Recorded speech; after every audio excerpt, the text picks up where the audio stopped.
A kind of a worm, content with mere survival. They come, they want to do our job for shittier pay, screwing over both themselves and us. Everybody loses.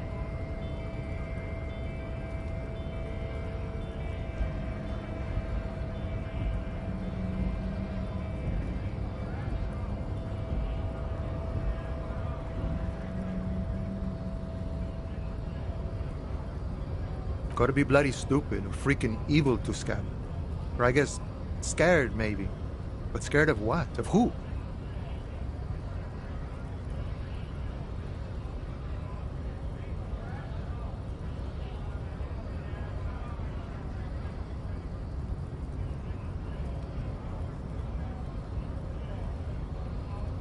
Personally, I'd rather beg than scab. If the gentleman shouting on the street came begging, maybe they'd have gotten something.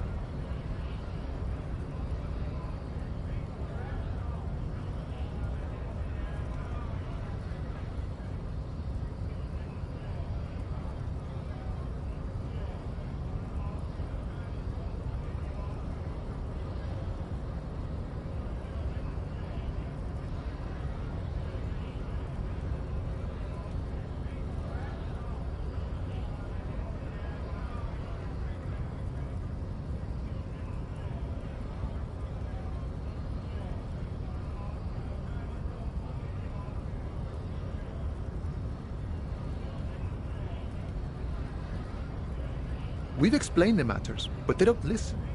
This lot would be reasonable and go home if the big guy wasn't riling them up all the time.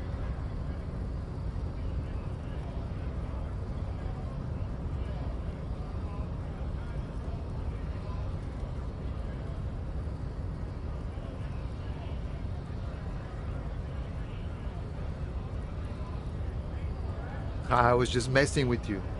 No one's ever seen a cop scab.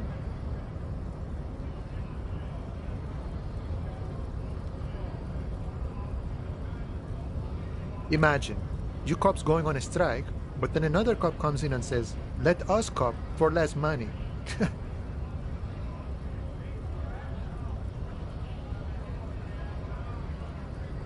Speaking of, what brings the out north? Come to see the strife?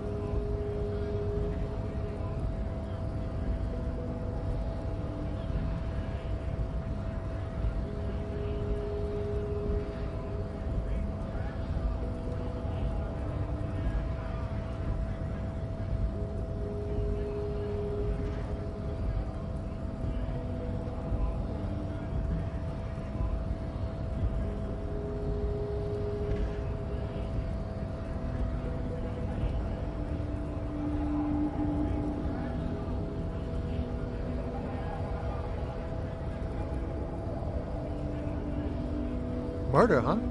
That sounds like a lot of hard work. You'd never see me investigating a murder.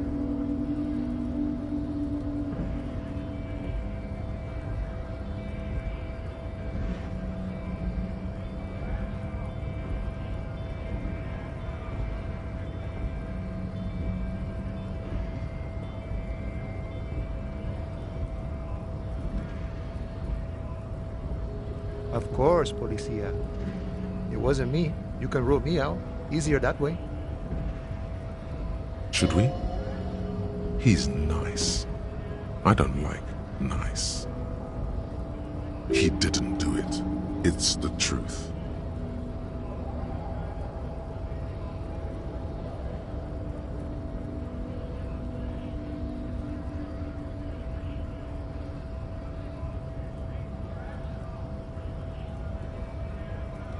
Body still hanging in the tree?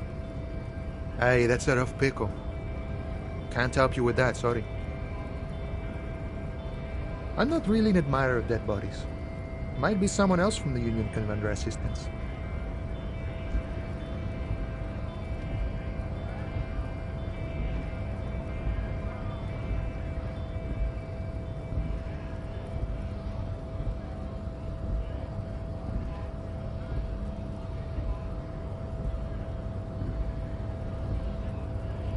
I don't operate in that capacity.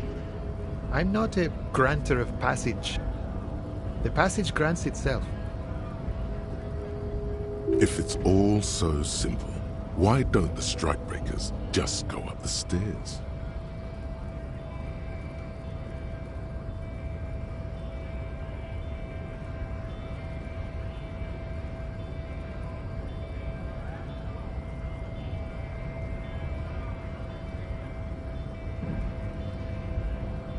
Aye. Walk right past Measurehead and go in.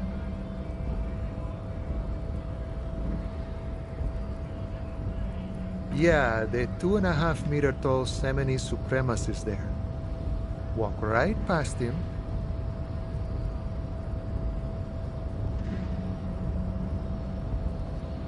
Then press the button to unlock the door. Then go past him again. And you enter the arbor through the office. Está.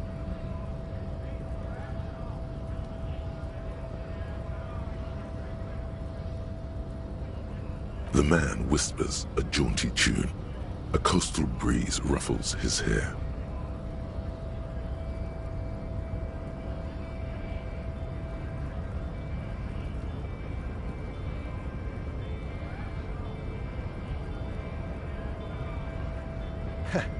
The little boy had it good on his promise. To get me into trouble. To sick the pigs on me. Pardon the choice of words. Not mine. What happened? I was asked to look into that armor situation. Official Union probe, you know. Track it down, see who took it.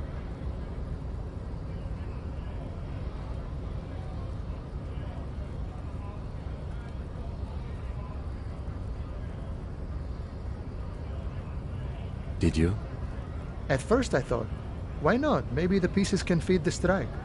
Buy us a few more days under the sun, you know?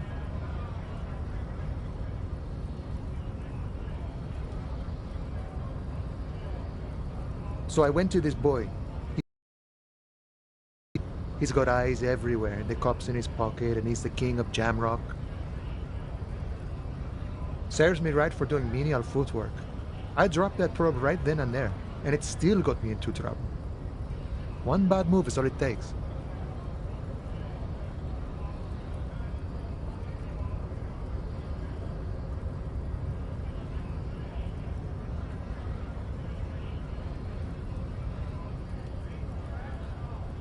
I learned that people don't want to talk to a drunk Union man about some armor.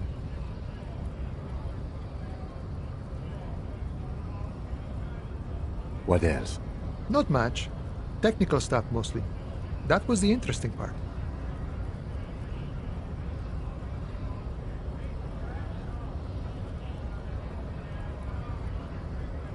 I did some research into this armadura.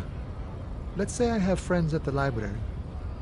I didn't get into the material science, just how it comes off.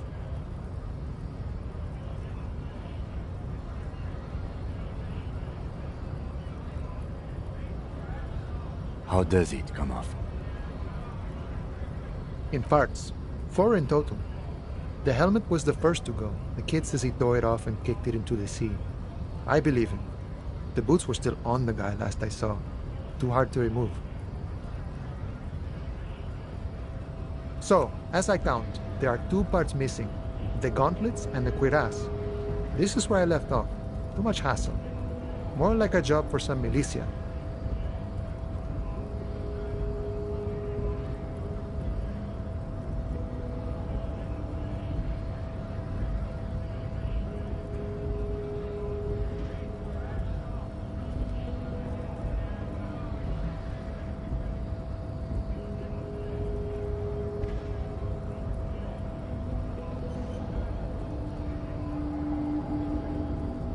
Oh, they're just gone. They don't exist anymore, if they ever did at all.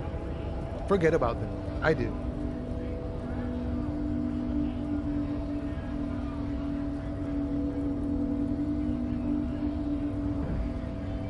All of it? There are junior officers out there, eager to prove themselves. I would leave some for them, but okay. Let's find all of it. It's implied he finds it unlikely that you will succeed in this.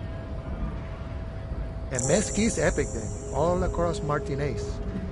I hope it will be a real bonanza for you.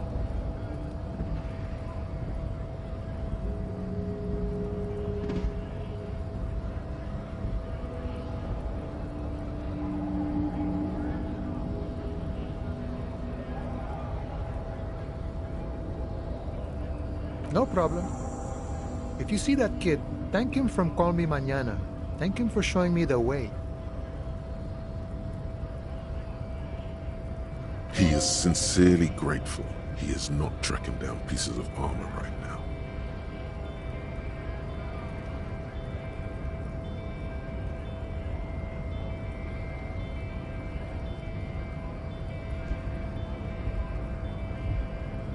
You know, serious business. I'm sure the big boss will be glad to tell you. You'll have to ask him first. He's a chatty guy. Wants to talk about the strike. Return once you've met the union boss and are on a better footing with the organization.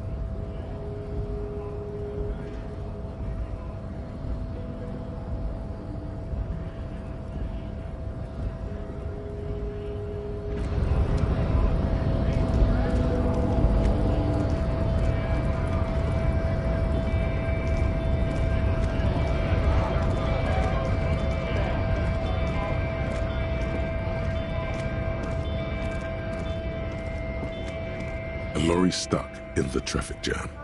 This big, heavy Grad-made machine is well kept for such an old machine. The windows are clear. They've been recently washed. You can see a lorryman's cabin with personal belongings, stickers, insignia.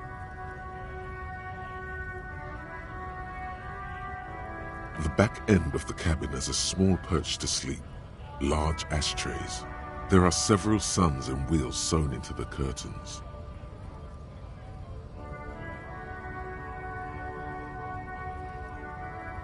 A book with ragged edges catches your notice. The front cover features a large, muscular man.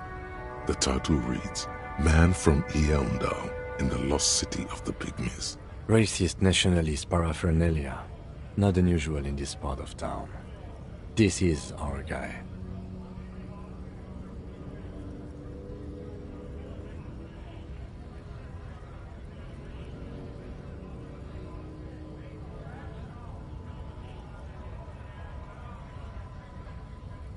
Likely, yes. This guy's proud of who he is. Drapes it all over his machine.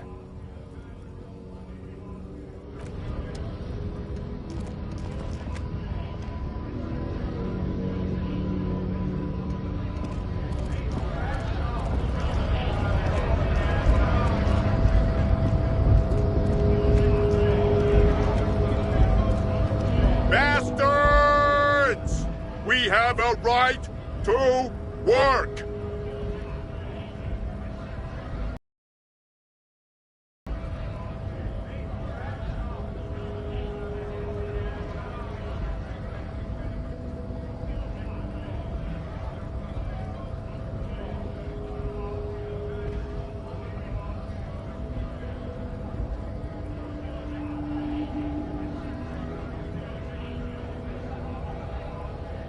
Hold up and stay frosty, everyone. Cops are here. You here to fuck with us? Beat the honest worker down.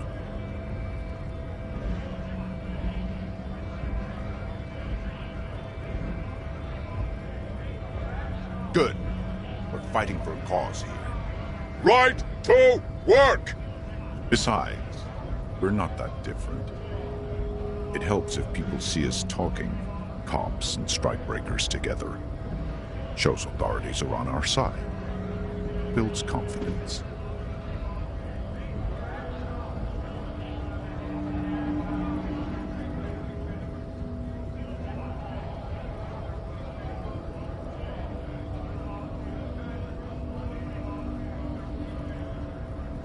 Rights of people, rights of workers, to have gainful employment. His manner of speaking is wooden, the tone of voice bland and uninspired, almost as if compiling replies from a set of learned phrases.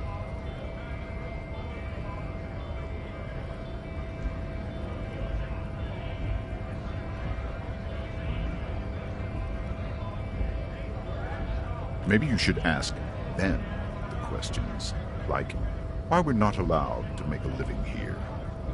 Shame on you! We have families to feed, you piece of shit.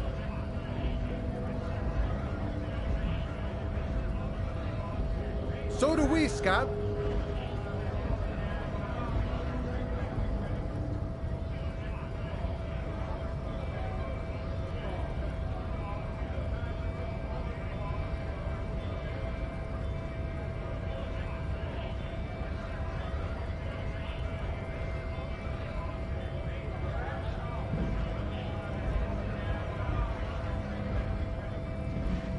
Honest men and women with rights to work, to be useful, not toys for corporate interests.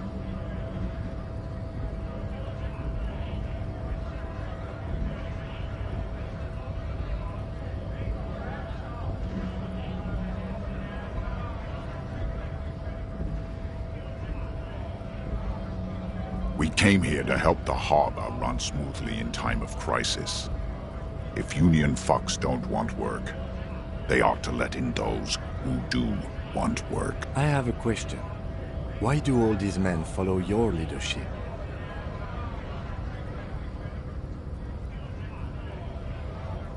You think they follow because I'm big and loud? No. They follow the rules of the market, the rules of the economy, because they were given a job to do!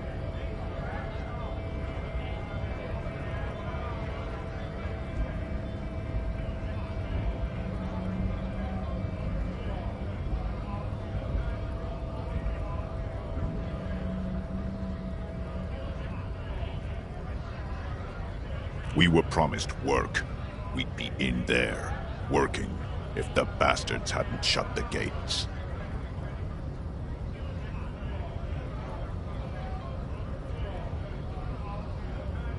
Main gate's locked. Would take heavy ordnance to bust it open. Could try to get in through the secretary's office. Door's locked. The guard's blocking the way to the access panel. And I don't mean the scrawny mess punk either. I mean head measurer, or whatever he is.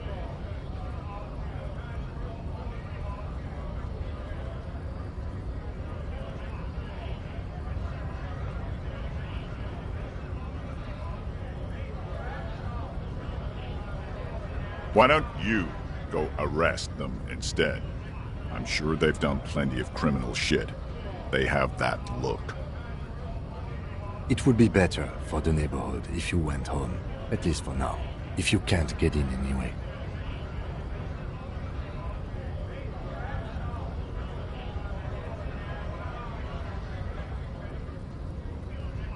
No! They will give up eventually. Or get drunk. Leave the button unguarded. Then we charge.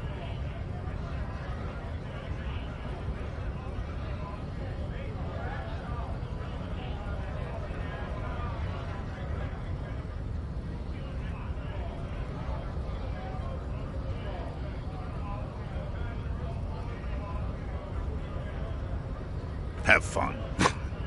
Union shits are on full strike. Don't think they're going to let you through the gates. I'm trying to meet their fat boss.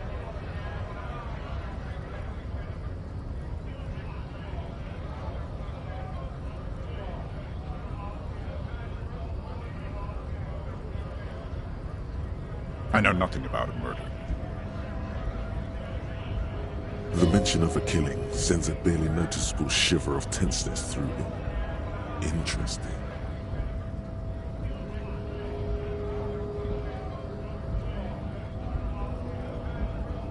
What are you talking about?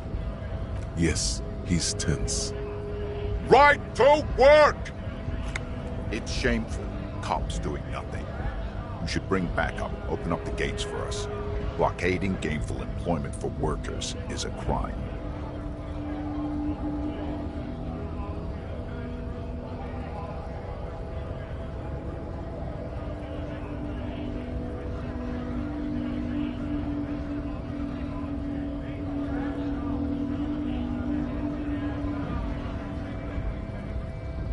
We are not picking a side in this just yet, sir.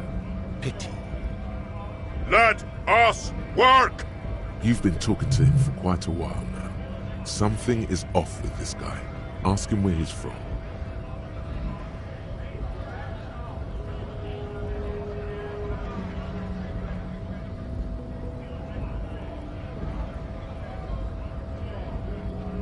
What's it to you?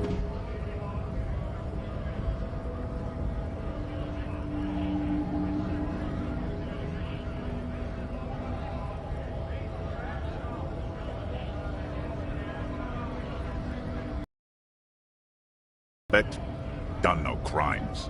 I only fight for the rights of people.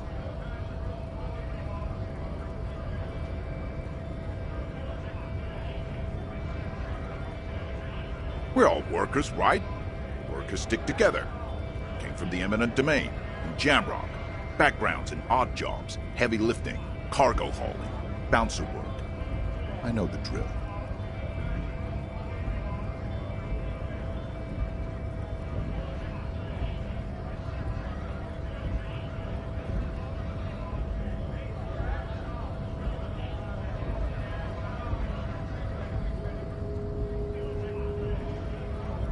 Worked at Territorial.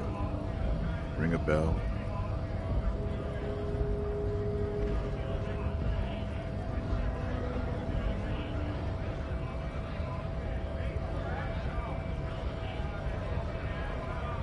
Uh-huh. It was a long time ago.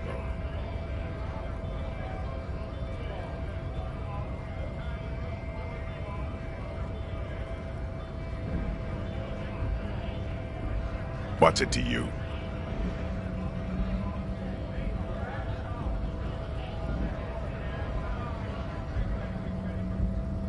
No, don't think we've met before.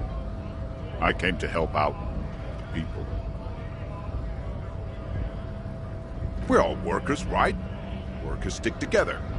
Came from the eminent domain, in Jamrock. Backgrounds in odd jobs, heavy lifting, cargo hauling. Worked at Territorial. Ring a bell? We're done here. I have a strike to break.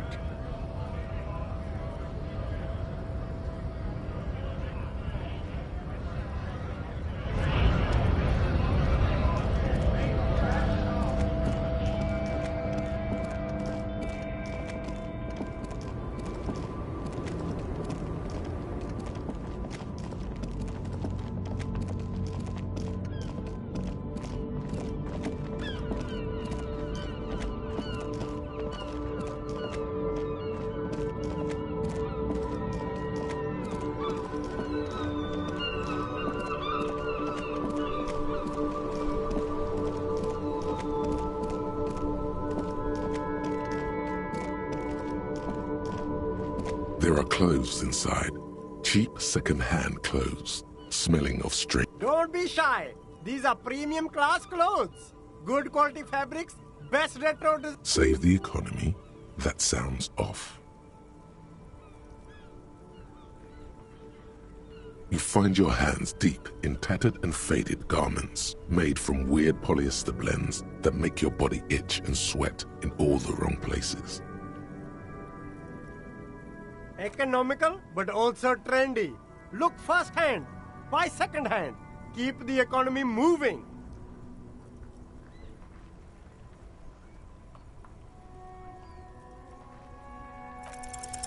Something cold grazes your hand. Synthetic and sleek. A windbreaker. Surf, it says, but also wind. Some. Good choice, officer. Mega sporty. And it's only $4.50 for you, sir.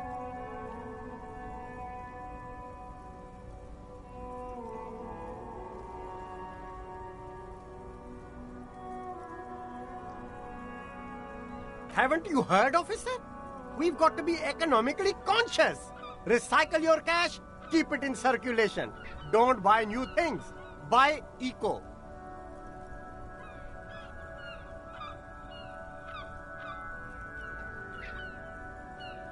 Very cool. The economy thanks you, officer.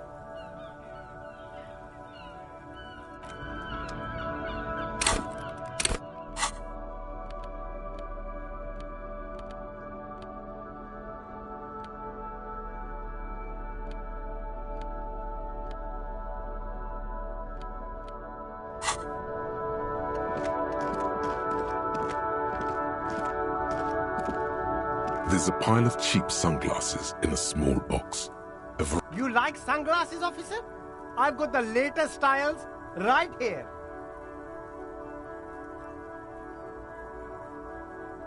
These are all boring. Boring third-rate ho-hum sunglasses made of cheap Siraise plastic. The kind of... Those UV stickers are almost certainly just there for the show. If anything, these lenses probably direct more UV light into your pupils. A UV magnifier. These are all first-rate sunglasses. Premium design, super material, very cool, UV resistant. These will definitely keep your eyes safe and cool while doing your dangerous police work. No luck. All you find is this lime-colored cellophane visor, produced by a bargain sportswear brand called Amphibian, apparently.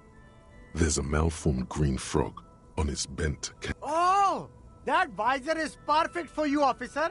It'll definitely keep the sun out of your eyes while you're shooting criminals. Bang, bang! And all for a mere 6 real.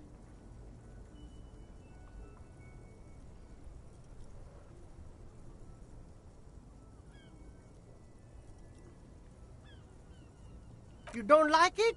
Sure, Square Joe. No problem. Let's get you some real shades.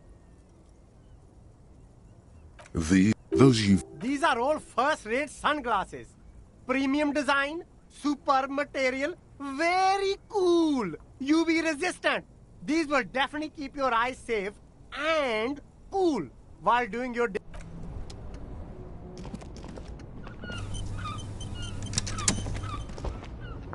You see too lowly. I can see you've a taste for luxury, officer. These once respectable speakers have been conquered, reduced to a mere prop by the indomitable Faun Ultras. No, don't look at the speakers, officer. Look at the sneakers. The sneakers are the stars here.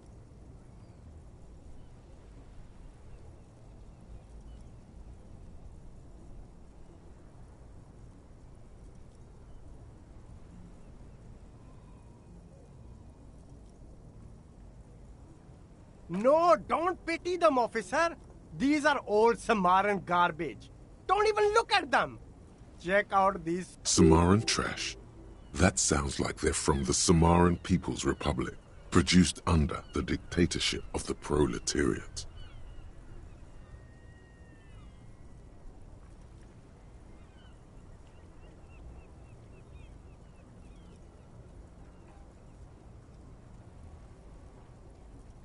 No way, officer! These aren't for sale. They're bad speakers. Low-fi socialist junk.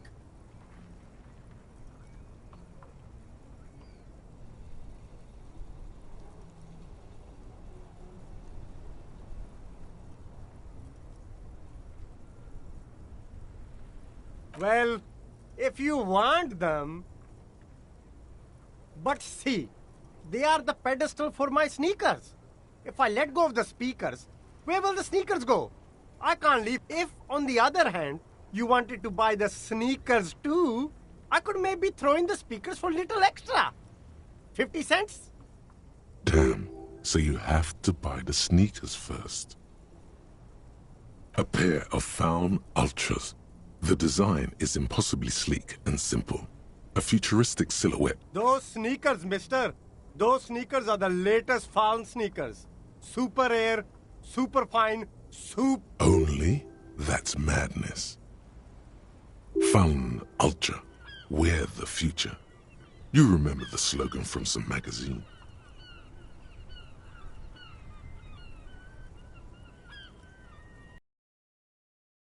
Respectable speakers have been conquered. No, don't look at the speakers, officer. Look at the sneakers. Then look at them again. These are the premium lifestyle sneakers, officer. The best on the market. You see a Samaran street vendor surrounded by a motley assemblage of goods. When he realizes you're looking, the name Sileng is embroidered over his breast pocket. Happy shopping, officer. Everything's cool here.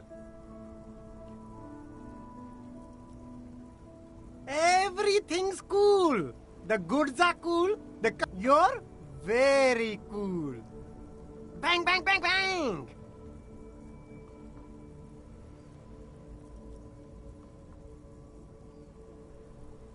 You're right, officer. 100%.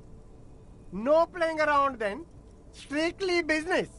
Maybe I can interest you in some premium menswear instead.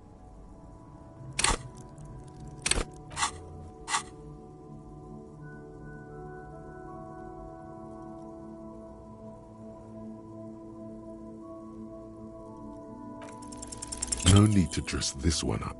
Just tell him what you want. Oh, okay. But why, officer?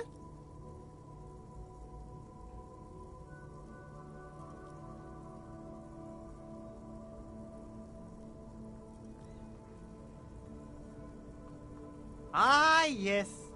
Money is very important. Are you trying to ask for a bribe? If so, you're not doing a very good job. Sorry, detective.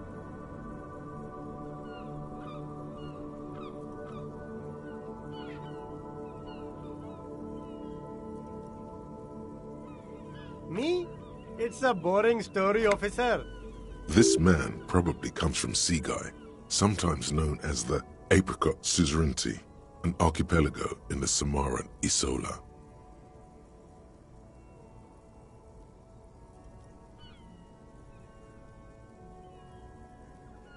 Apricot Suzerainty calls to mind an era when the Seaguy archipelago was colonized by Revachol. It's a bit of a slur, in other words.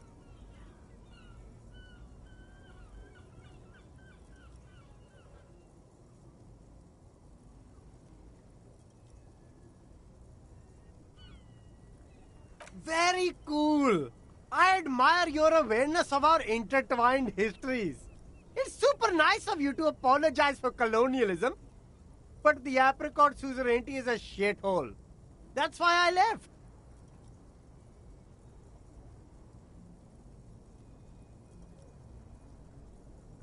That's so cool, officer. Speaking of, why not support an independent local entrepreneur by buying some pens and glasses? Only the coolest goods in Revachol. I've got sneakers, speakers, extremely comfy pants too. Try them on right here. No shame, only freedom.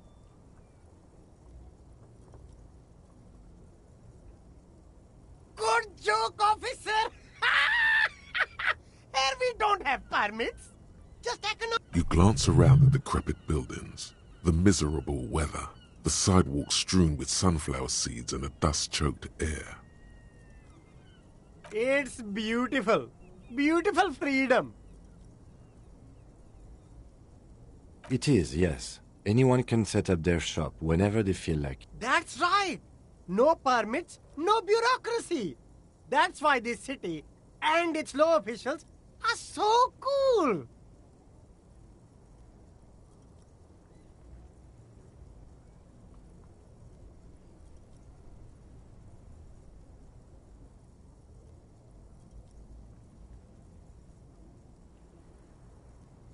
If you wanted to be cynical about it, you could say we are here to protect the interests of property holders. I am not, however. My man, officer, you make all this possible. Without you, this climate would be extremely bad for business. You're part of the Gossamer state. Gossamer is a fine, filmy substance consisting of cobwebs spun by small spiders, seen especially in autumn. It's safe to say he's referring to the near absence of regulations.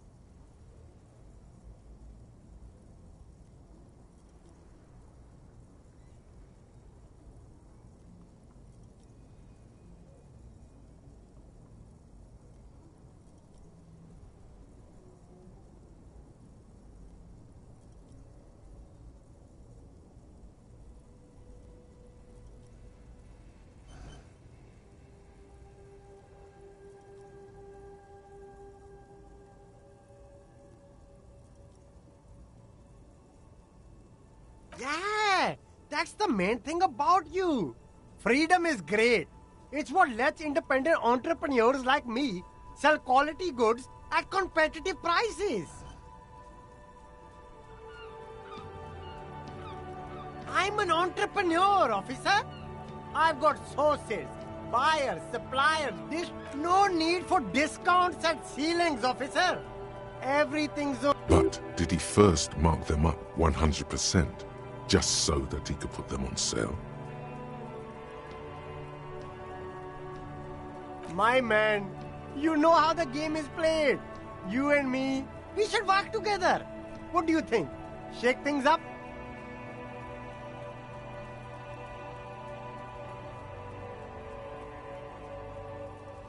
Anything for you.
A typical Martinez streetlight sits among assorted floor and table lamps.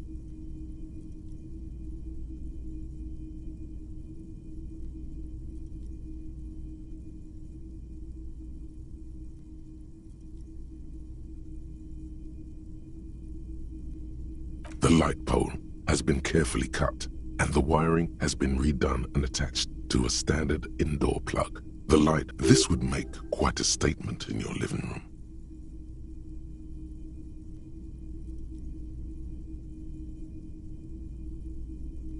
It was brought to me to be altered. We are not here to investigate the theft of city property.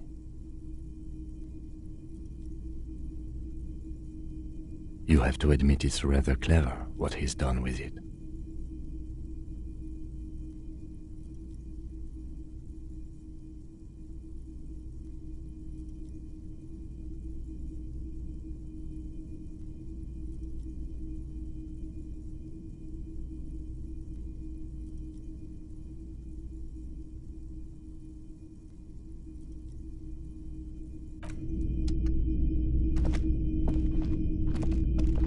You see rows of toy soldiers guarding the rest of the trinkets displayed on the table.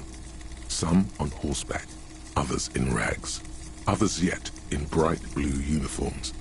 All are stir. Try to find something pretty and cool here, then use it to win her back.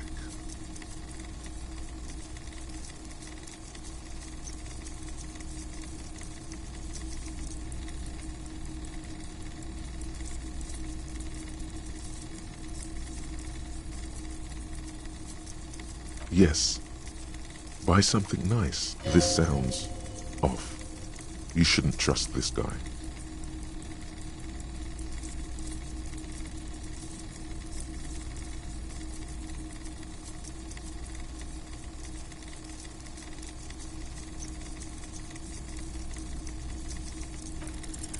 Everything you pick out seems faded, chipped, and sad somehow.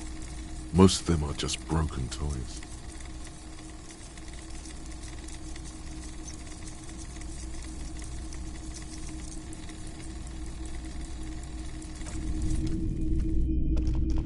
The boomboxes on the shelf look well loved and well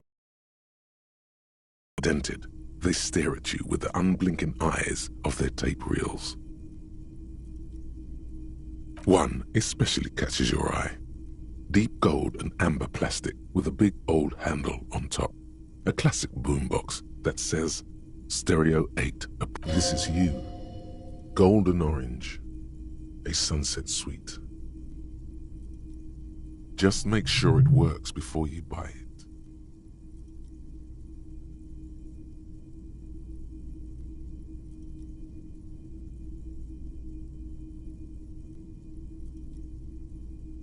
Is the Harman Welshie W2, made in Vespa, designed in Seoul, plays all reel-to-reel formats, 2mm, 8mm, 12mm.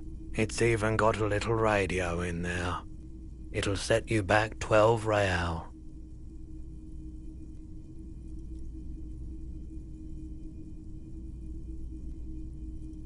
Absolutely. I've tested each one myself with recordings of speech, found sounds and music from a variety of genres, even though I don't really like music. If police work means playing tapes, sure, you can use it for that, or any other time you'd need to play a tape. It's not often that I see officers from the RCM in my pawn shop.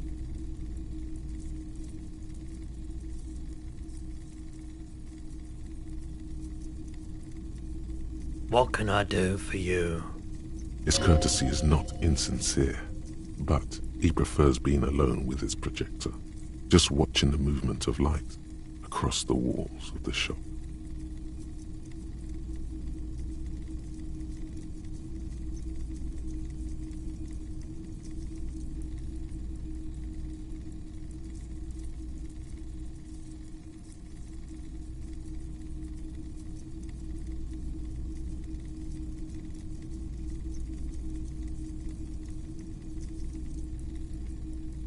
I haven't had any problems myself, though some of my customers have complained about inconsistent law enforcement. Who are your customers usually? All kinds of people come through here. Locals, travelers, people looking for a deal. As you can see, I have a wide selection of goods for everyone to choose from.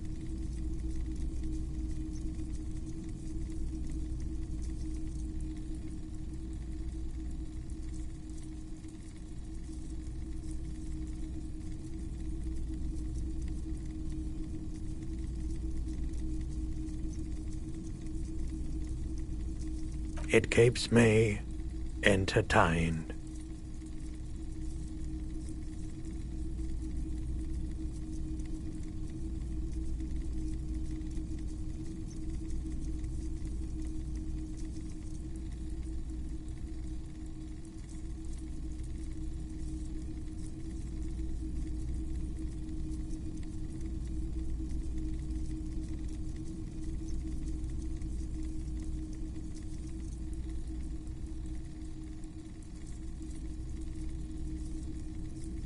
Someone else came here earlier today asking the same question. I promptly sold her the gun you pawned a couple days back. This is a pawn shop, and it did feel as if you've met before. Oh God. The lieutenant shifts from one foot to another, alert.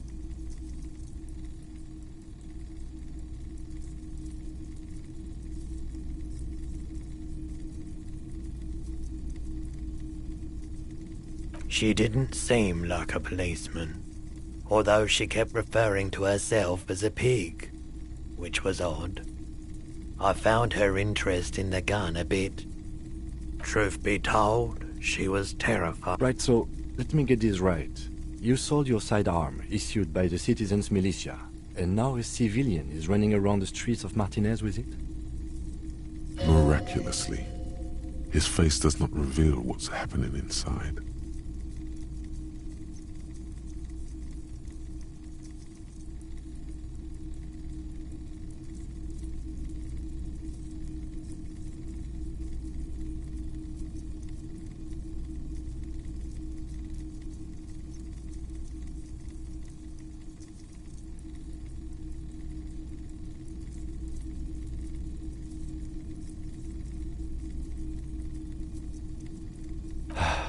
Yeah, it's not good. I do hope we manage to clean this mess up somehow, while also keeping our focus on the murder investigation. This mess. He means your mess.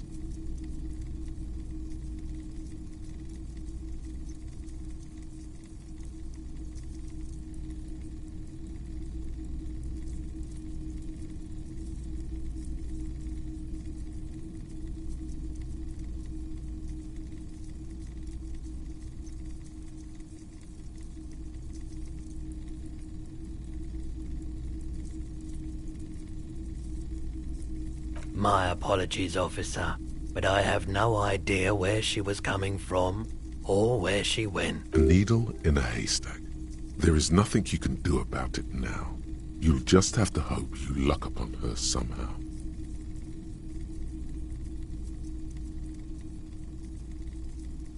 Of course.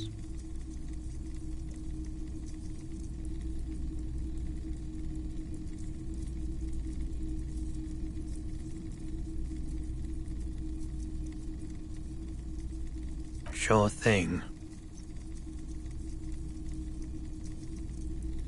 You were adamant about getting rid of it, officer. Said you were undeserving of a service weapon of the Revachol Citizens Militia. And I don't like keeping guns around the shop for long. Off the charts photon emissions. The unhealthy kind. He's not telling you the whole story. It seems he's trying to spare you.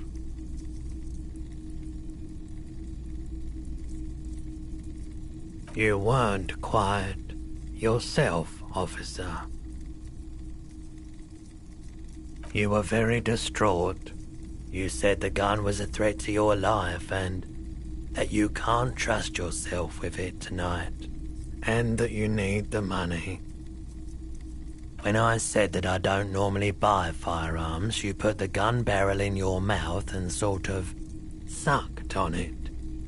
Then I agreed to take it.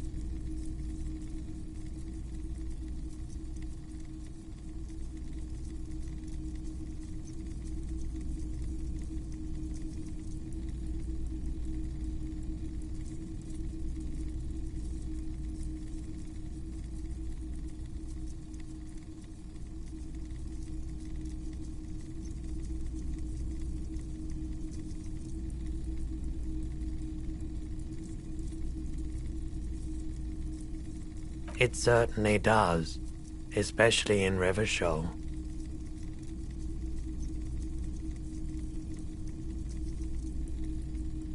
You were, and I don't. He's not telling you the whole story. You were, when I said that I don't normally buy 15 real. The lieutenant looks from you to Roy, and then back to you. It's clear that he hopes this tableau might still turn out to be. This has got to be the most. Wow. There's pity there too, in case you didn't notice.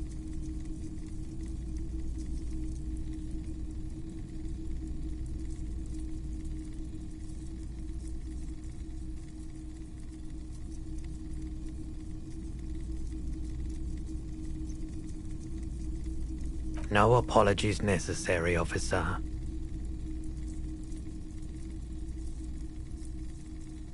Sure, man.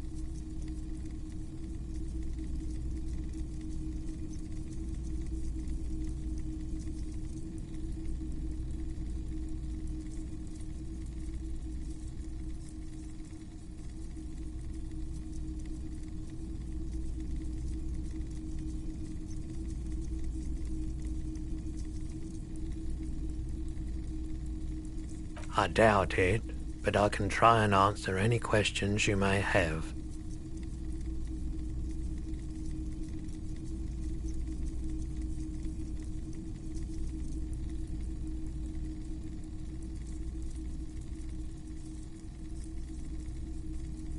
I do my best to keep my distance from all manner of butchery. Bad for business. Bad for He doesn't know anything. The corpse behind the hostel, I assume. I don't have a truck with a mounted platform or anything of that sort myself. Ask around the harbour. There might be some workers there who... The pawnbroker's gaze is already fixed on the dancing colours.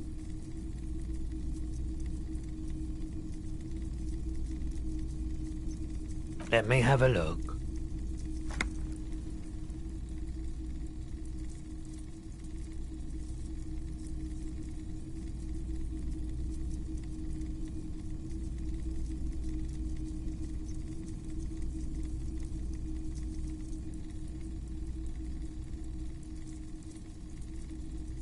Another time, perhaps.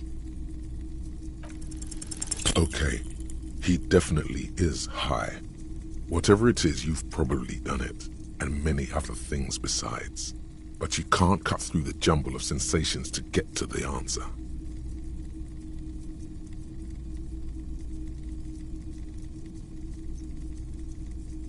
Looking at his wares, talking to him, that might give you more clues.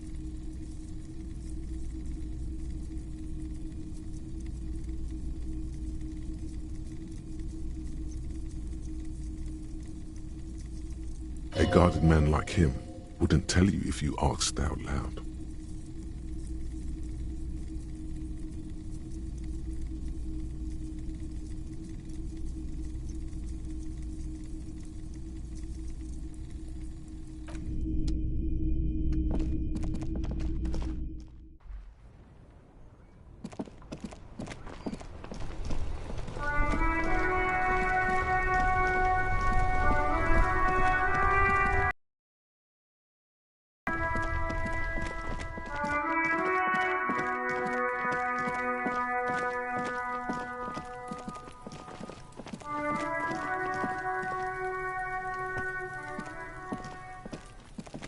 There are several footprints in the mud, left by heavy workers' boots with reinforced toes and hobnails, all over the yard.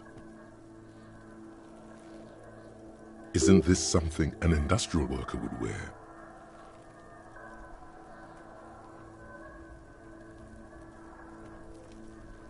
Noted.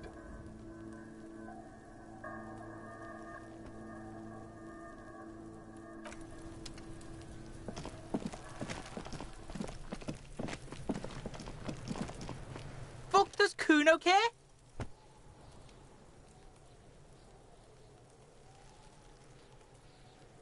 So?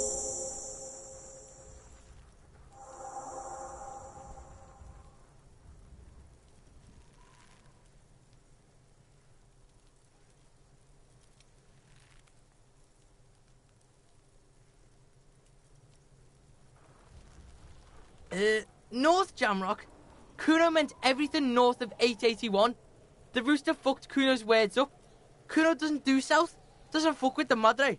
Kuno appreciates you recognizing him as the sovereign of Jamrock, though North Jamrock, that is.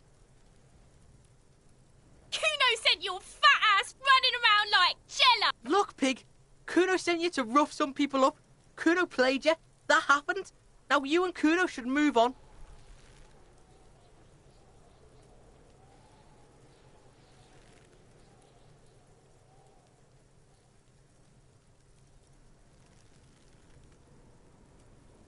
What is this? Trying to be cool with your new asshole? Kuno was just being nice to you. You got fucked bad. Now limp the fuck out of here. After this shit, you better have something real interesting to say if you want to stay in Kuno's face. Yeah, real interesting.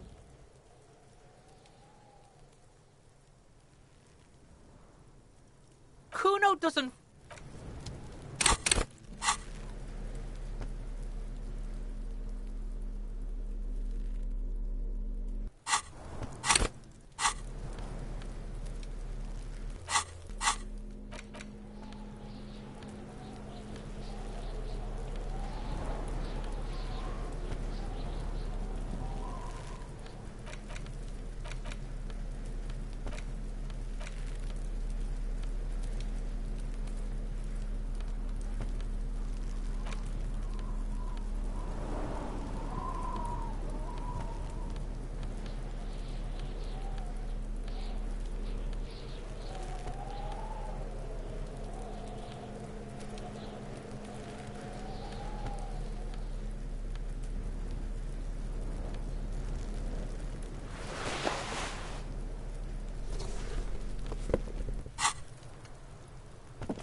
appalling cloak is still caught on the railing.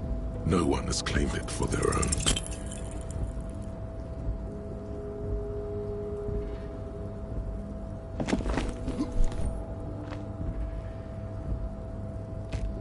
Nope, no.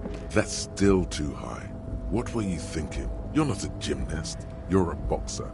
And you've climbed way too high up here. You could have died there. Shit, shit, shit, shit. I'm failing you. This wasn't part of our deal.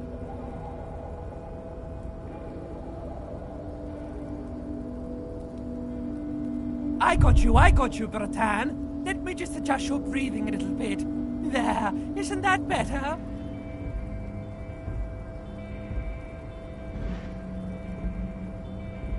Hey, what's happening? You okay?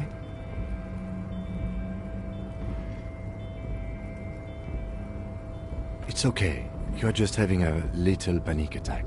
Try to breathe as slowly as you can, alright? The necktie lets go a little. Its vicious grip easing around your neck. Colors return to the world around you. Good. We can always come back when you're feeling better. It's just a cloak after all.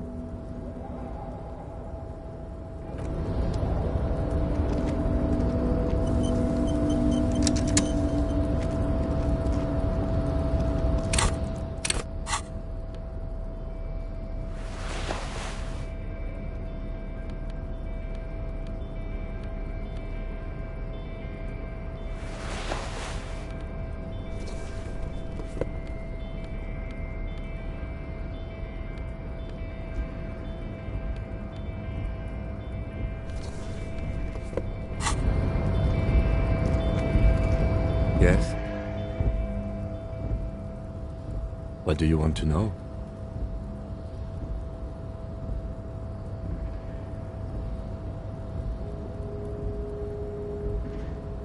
I'm afraid you and I are pawns in a pissing competition. His disdain is clear. This man would not use such an expression otherwise. You don't know? I assumed you were in on it.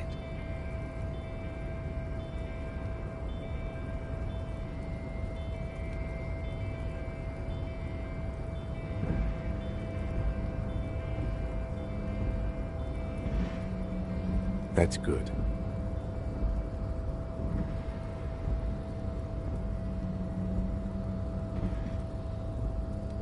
What's there to say?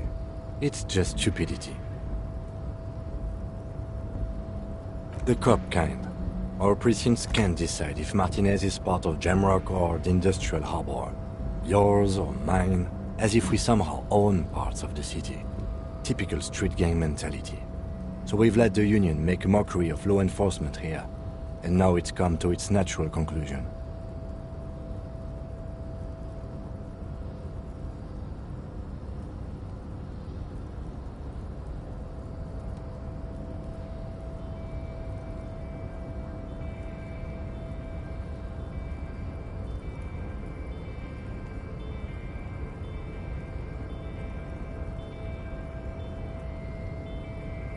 Well, sort of.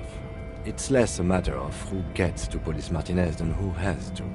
It's an orphan district, in other words. I think the dispatch desk just told both our stations about the hanging. There was quite the brouhaha at the 57th, I can tell you that. Time to settle it, they said. Cop off. But I assure you, I am not their finest or toughest, with 102 cases solved. What I am is least interested in a pissing competition.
So he volunteered to represent the 57th, but not out of competitiveness.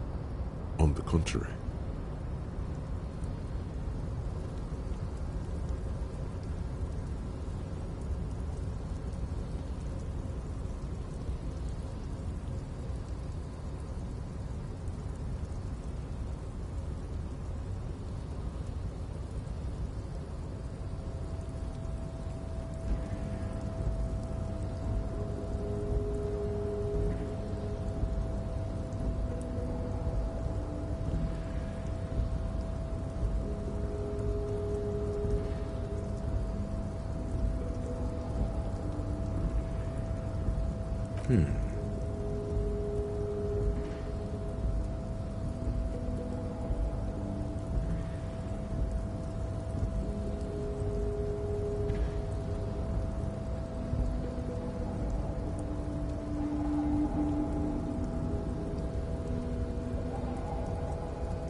The silence carries.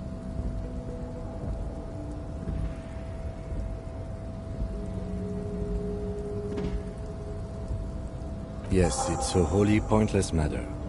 Forget I ever mentioned it.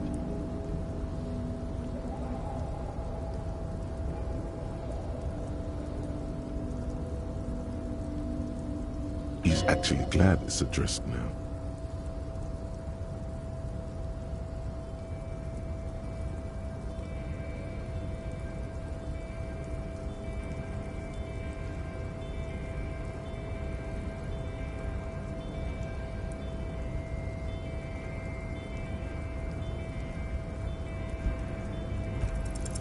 Because you're the best qualified? No, that doesn't seem right.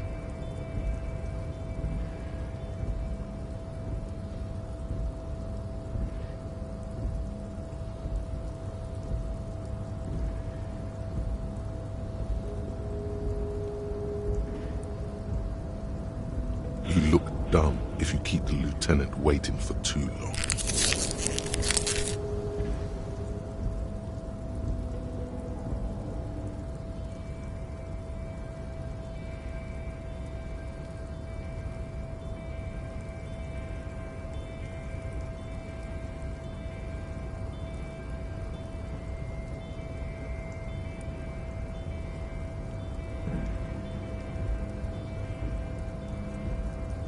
What do you want to know?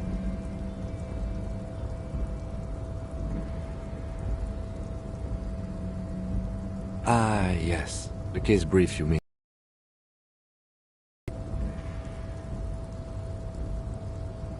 Three days ago, the RCM Emergencies Desk received a report about a security guard who was found hanged in Martinez. An anonymous caller said there was a dead body behind the Whirling in Rags hostel cafeteria. The cadaver had been there for 4 days. No one had come to investigate.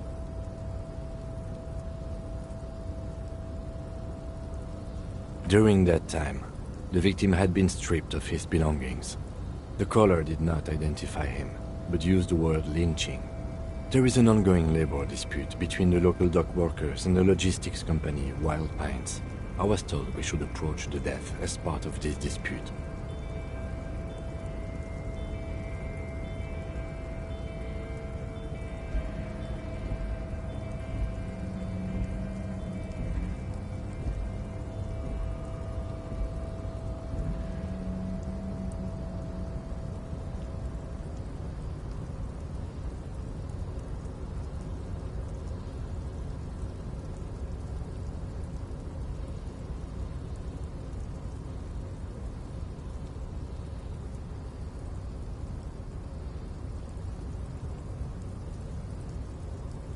A security guard or worker of some sort, hired by Wild Pines. This was just hearsay from Martinez, of course. We need to find out the truth. They didn't identify themselves in any way. The tone was muffled using a device of some sort. The desk could identify neither the caller's age nor sex.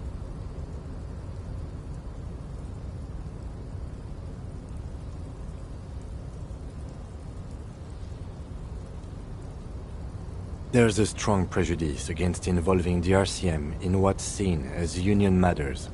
The dock workers' union is the de facto police in Martinez. Now it appears they've started executing too. We cannot allow that.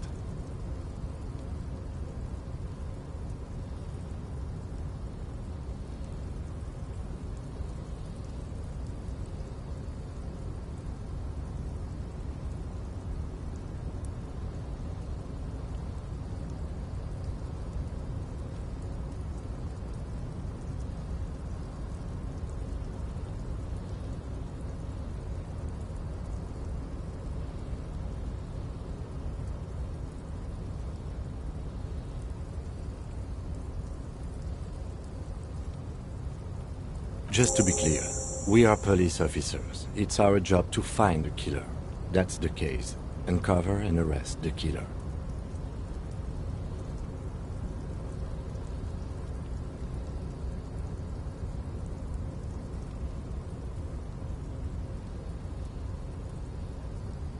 No, it's not a particularly mysterious case.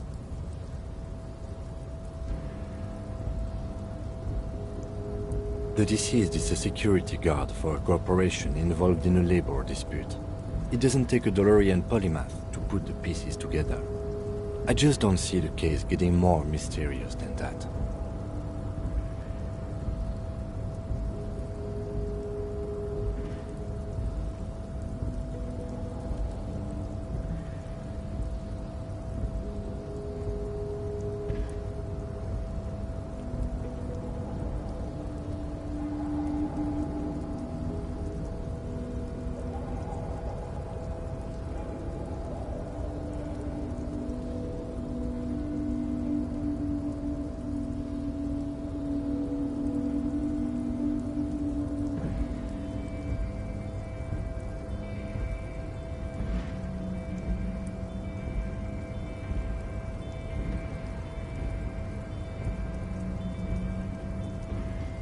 Then you are in luck, because we are in the midst of a major strike by the dock workers' union. Maybe more than that. The union clearly wants a piece, not just of the industrial harbor, but the Wild Pines Corporation itself.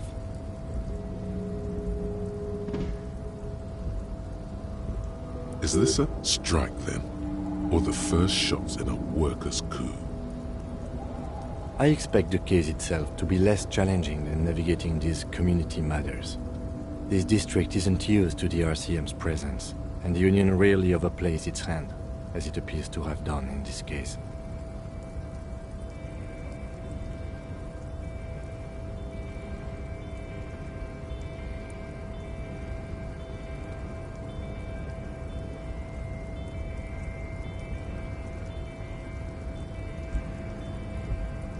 Strike, coup, revolution, it's brigandage, however you parse it. You feel something rising through you, a familiar feeling, an opinion taking form.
Politics is habit-forming and hazardous.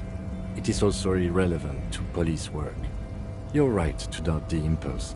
It might be detrimental to our task here. From an imaginary fan.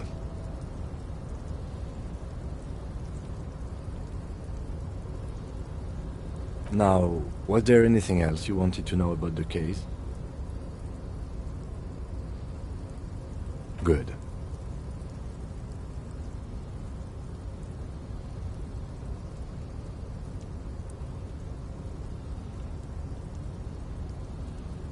Me? I don't see how my life is pertinent to the investigation.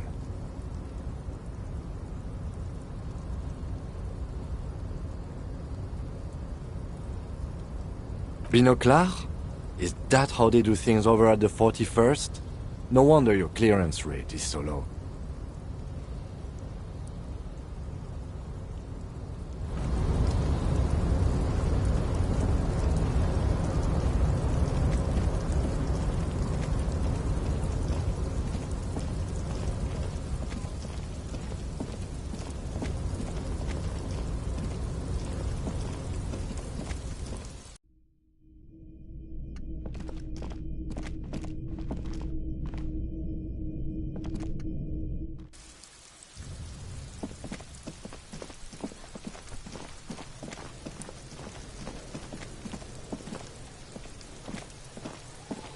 This trash container is locked. The sliding lid, there's something in there, not necessarily connected to the case, but still. The body is downwind from here. Maybe you prefer the smell of garbage to the smell of death.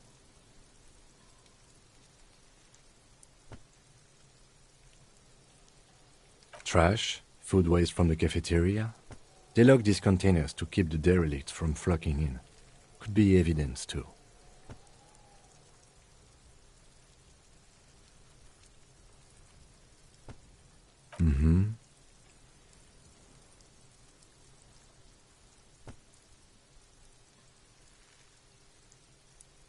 We could try using a pry bar, the one you took from my motor carriage, or...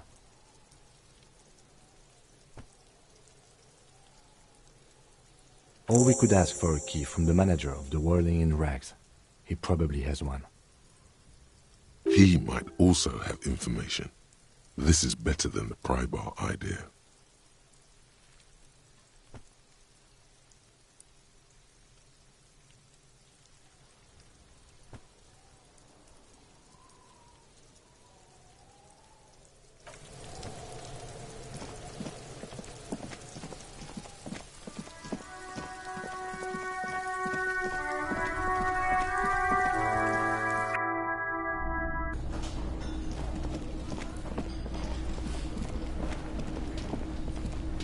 Can I help you?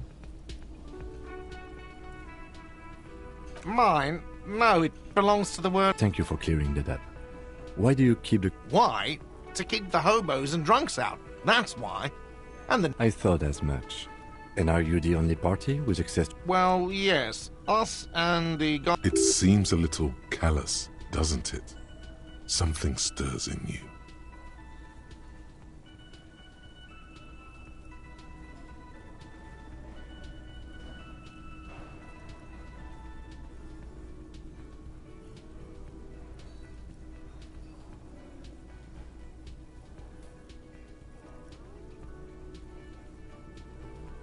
Okay then.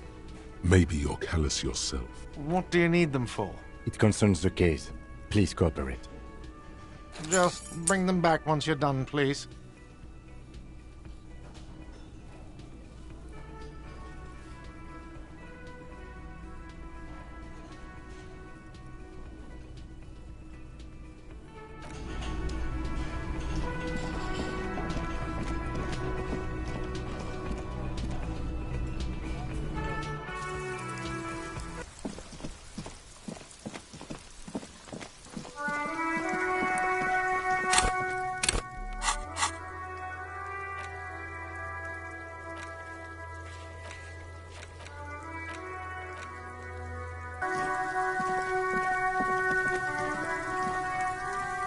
This trash container is locked.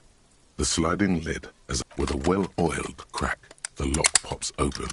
Don't. Maybe you shouldn't. The smell of rotten food rises to greet you. You see soggy cartons, dirty rags, and organic waste.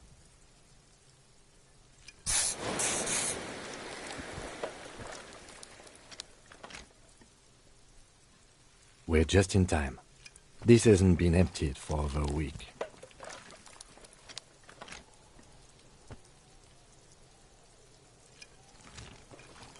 You see milk and egg rest with one broken egg in it. Some pasta wrapper.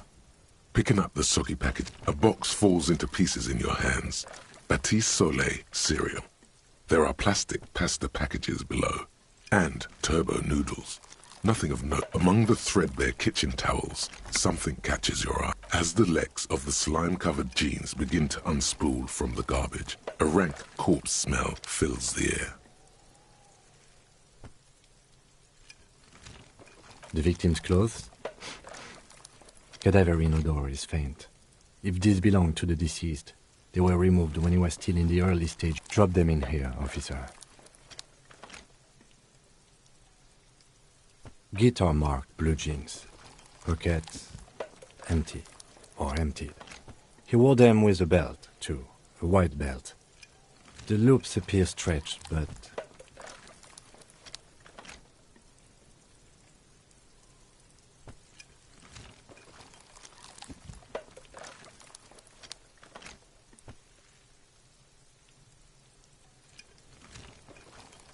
the belt is missing.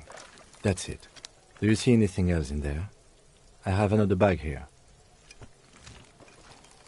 Something slimy catches your eye. A drab, long-sleeved shirt, olive-colored, appears from the food waste, dripping with pus. This is a military-type overgarment. No label or serial number. This is the kind of rib-knit shirt that's worn over light armor to conceal it in an urban scenario. Anything more? The rest of the rags are just kitchen variety waste. A yellow old mug that catches your eye. All right. We should go to Gart again and ask if he knows who put the clothes in the trash. It could be as simple as someone from the hostel cleaning the yard. Not really. All we know is the victim's clothes are in the trash. The lid was locked and his establishment had the key.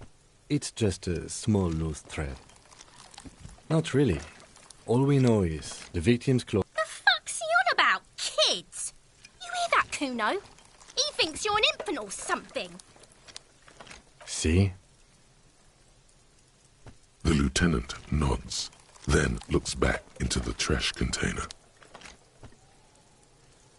You pick out a broken mug with an oddly racist depiction of the yellow man frolicking in saffron. Only in its social sensibility. The container sounds a muffled gong. That's one thing off the list. I think we got it all.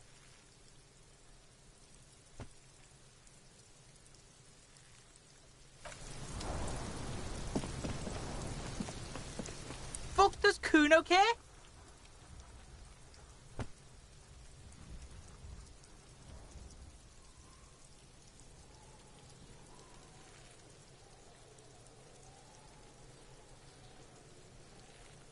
Yeah? The kingdom of Kuno? The fuck do you want with it? Don't be wondering about Kuno's shit, pig.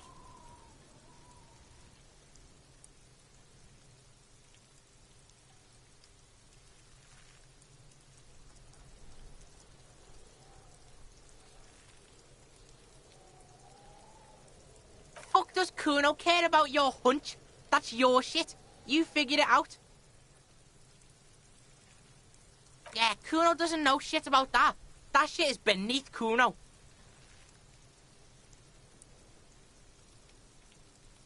Listen, listen. Kuno doesn't care about this small-time shit.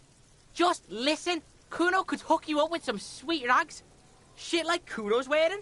Your size, good price. 500 real.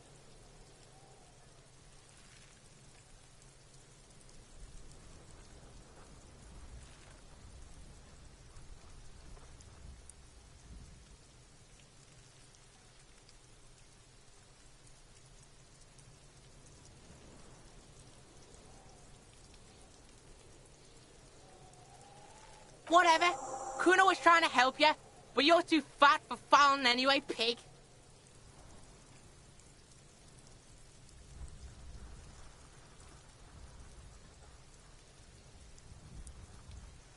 The fuck? A mug in the trash? Is this about the fucking clothes again?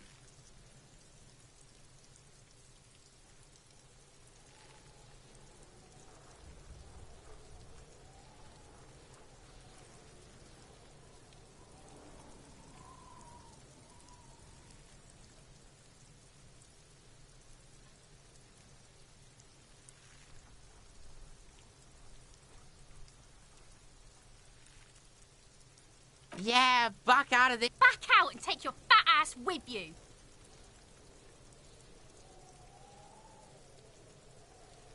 Yeah, whatever. Kuno doesn't give a shit.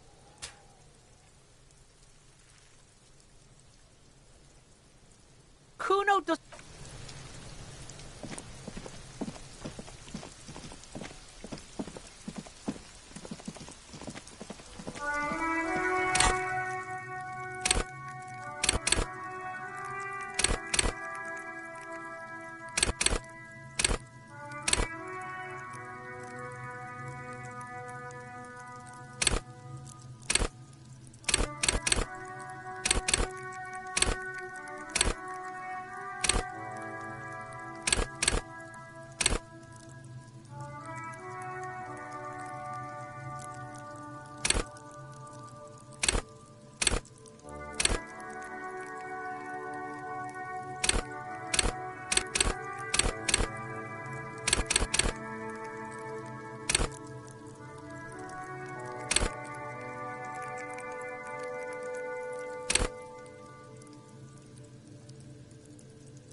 Just a racist mug.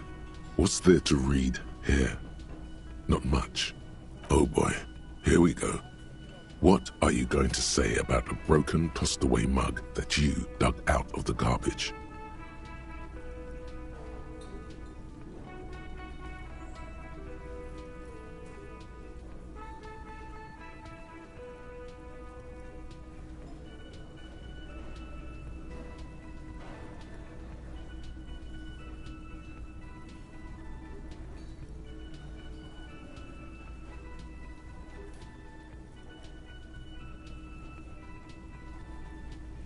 If you want to earn some change by guilting people, go for it.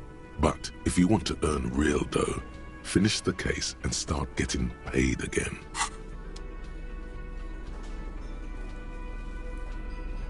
An intricate web of blue lines stretches across the torso of the hanged man, from the right shoulder to the solar plexus. Each time the lines intersect, a small white star is formed in their crossing. Hundreds of fading asterisks riddle his skin. Their concentration, the pattern still kind of has an ethnic feel to it, but nothing familiar.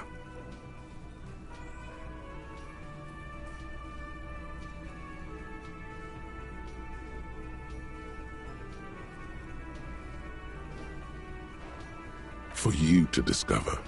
You've got to know. Someone close to the victim might know. Someone who knows about history could tell you.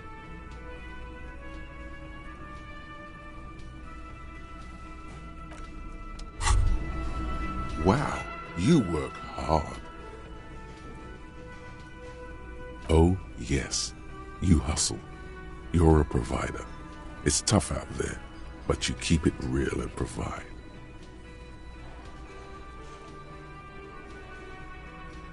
Oh yeah, like a horse, a workhorse, for hard work. Look at yourself. You're a human pedometer. You must have walked 200,000 steps down cracked asphalt, mosaic, sand, and linoleum after you re-emerged. That is the sign of a hustler who never gives up. The world is harsh and people are evil. You didn't make it that way, and you won't let it break you. You ride.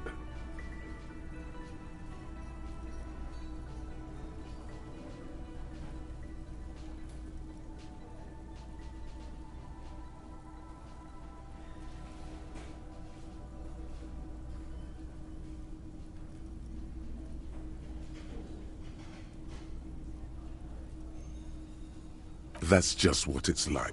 Life and death. But you got gills on your side, baby. Got those black papers with the faces of the innocents on them. You bring in the Franco-Negros and the Solas. It ain't easy, but you do it. Day in and day out. You didn't make the rules, but you won't lose. You're a cop, and a sprinter, and a money printer.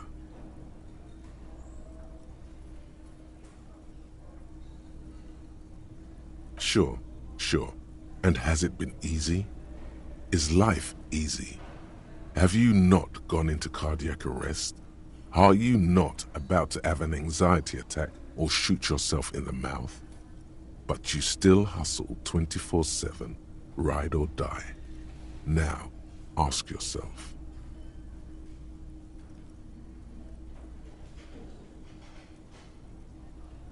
Are you rich?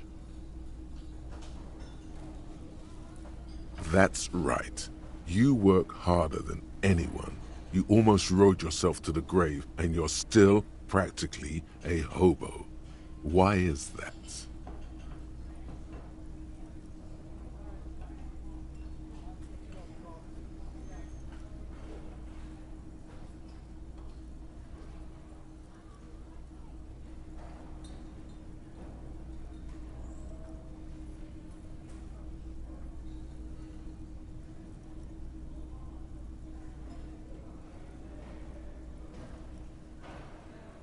Because of the taxes. G-Man's got his jam-covered sticky fingers in your pocket, stealing from you every time you buy, sell, walk, talk, fart, so... Aren't taxes almost non-existent in the Gotham estate that is Revachol?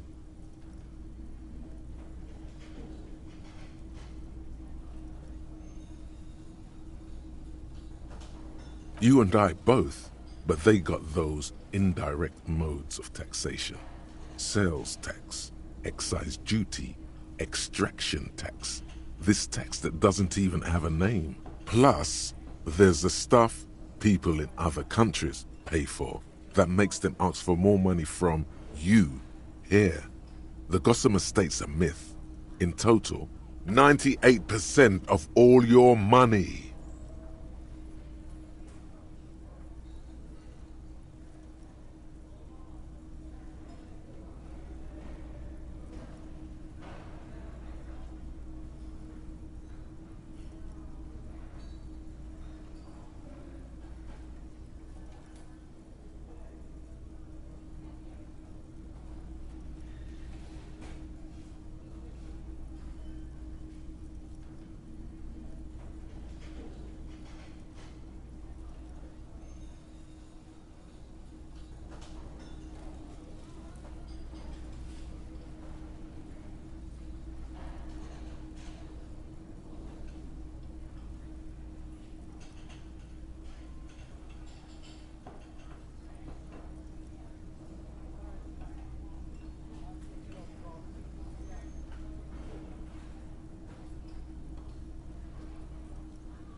What are you not sure about?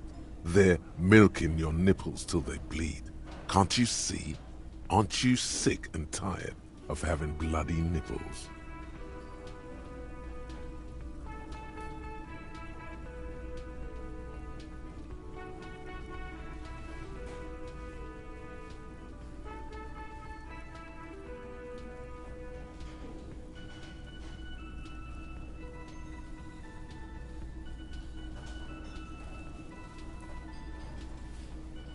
It's all about the tax issue, hustler.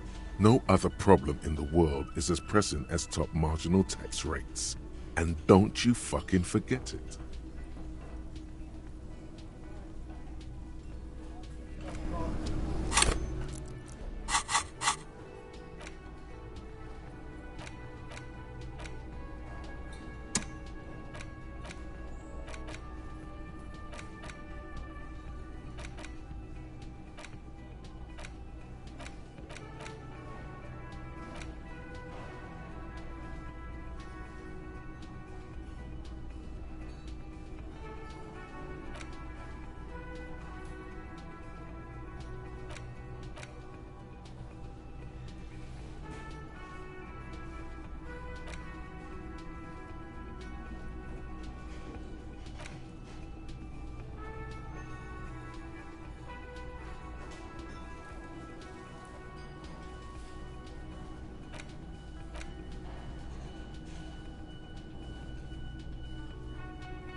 Can I help you? Thanks. I hope you found what you were looking for. How strange. I certainly didn't put them there.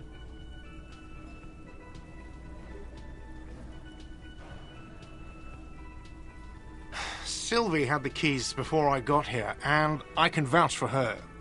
I can vouch for all my staff. None of us would tamper with the crime scene. The trash collection service? CS Municipal. I don't see why they would put anything in the trash, though. Ah, the elusive CS Municipal. Track down who was sent here last and when. This will have to be one of those little threads that solves itself down the road.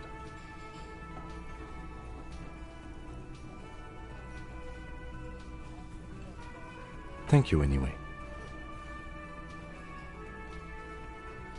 I think fugue states are more your forte, officer.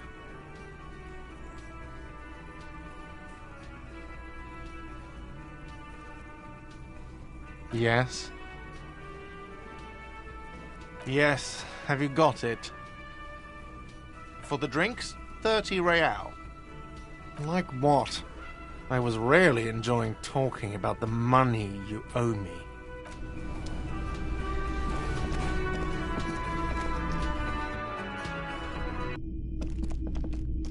The door is... This door can... Still nothing. The lieutenant gives you a quick...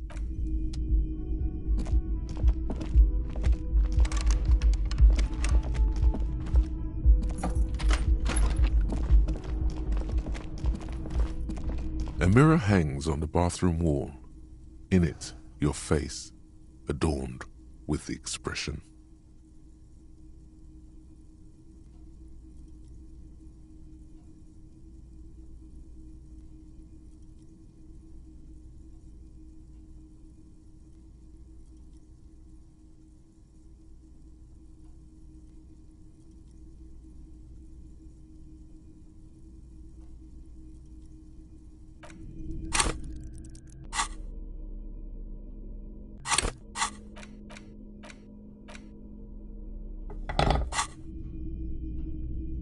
A mirror hangs on the bathroom wall.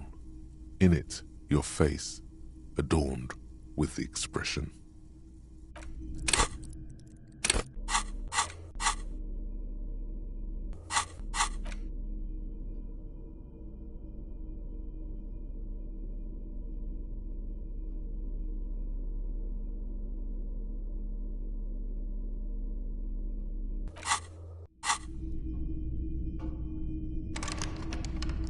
A mirror hangs on the bathroom wall. In it, your face.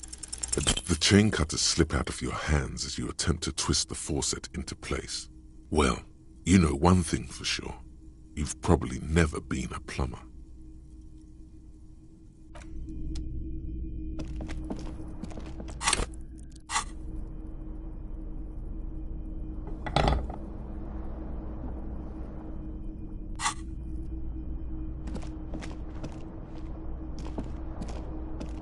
The window stands broken.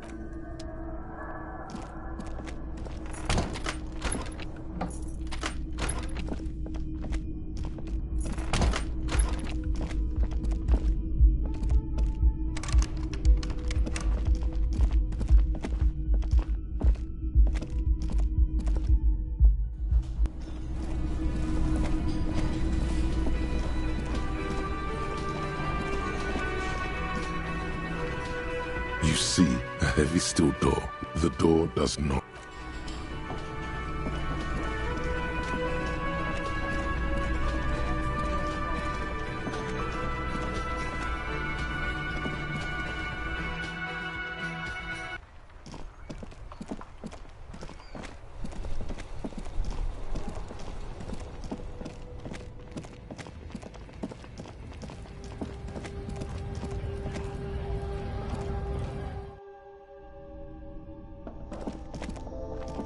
You see several packaged raincoats fill a low... A small cabinet on the wall is filled with various medicine bottles, nasal sprays, and blister packs. They all bear the Saint Baptiste Pharmaceutics logo.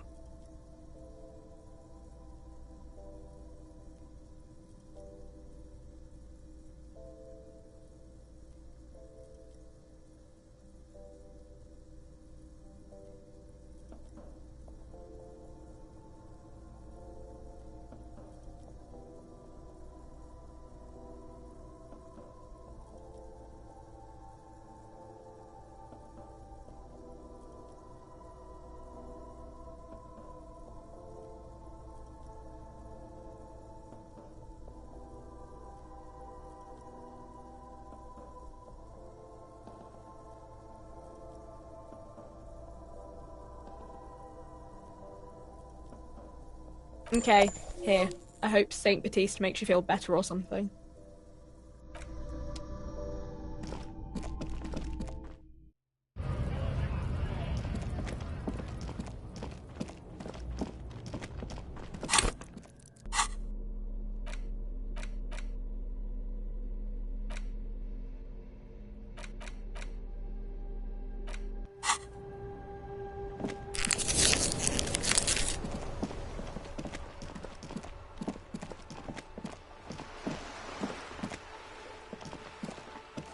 Hello again, sir.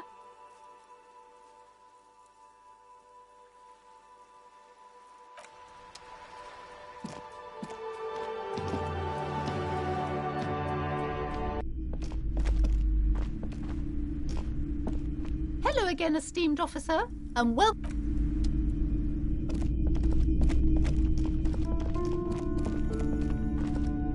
A heavy door with a missing handle stands before you, covered.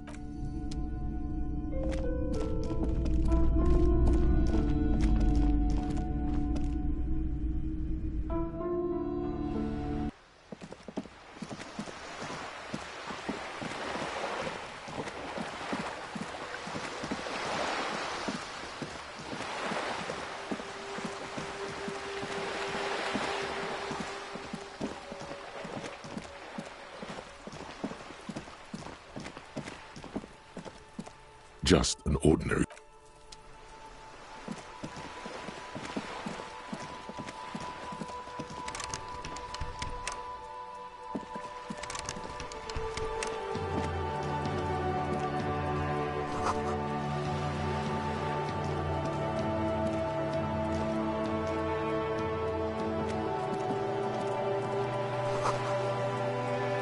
Hey, up here, piggo.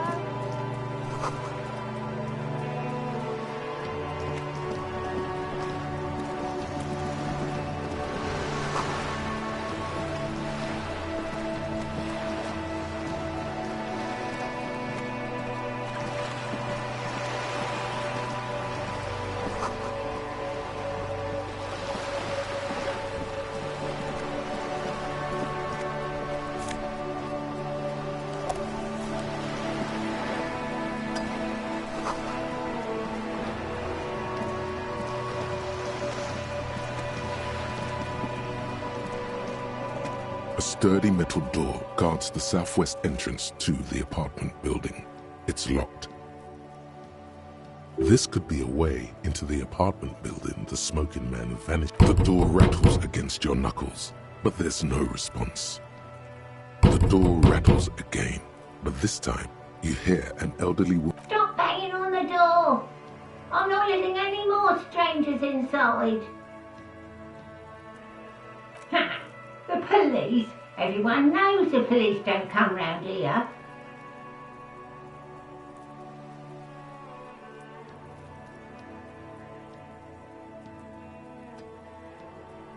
No, I already told you. I won't be responsible for it. Go check the backyard door. Maybe someone there will.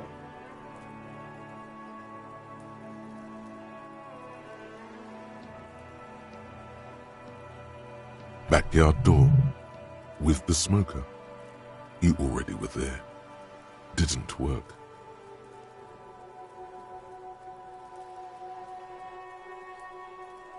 Good.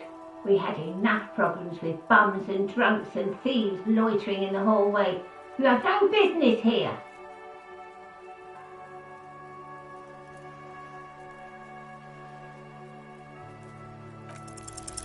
You're well versed in the kind of threatening legalese that implies criminal liability, but in fact has no meaning whatsoever.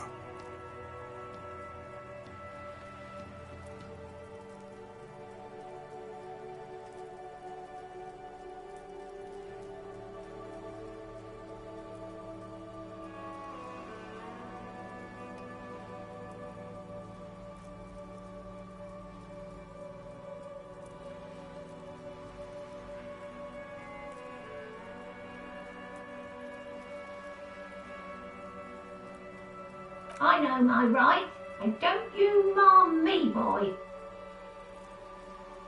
Miss, would it help if we offer to show you our badges? Ah, it's like a carrot to the stick. Hold your horses.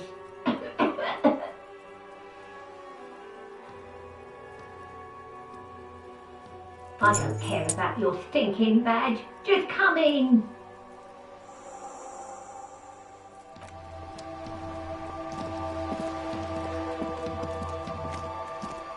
The streets will flow red once more. A great torrent rushing down Rue de Esperance. You wait and see. The streets will not flow red with anything. Who are you? I'm Cindy the fucking Skull. What else do you want to know? Date of birth, blood type, the last time I was tested for Hep C.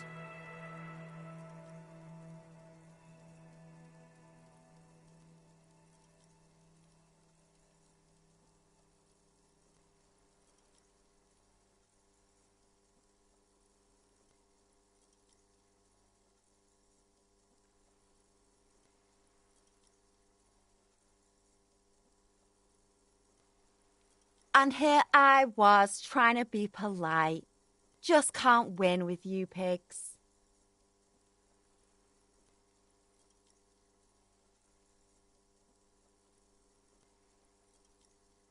She's grown frustrated with her work and welcomes the opportunity to challenge authority in other ways.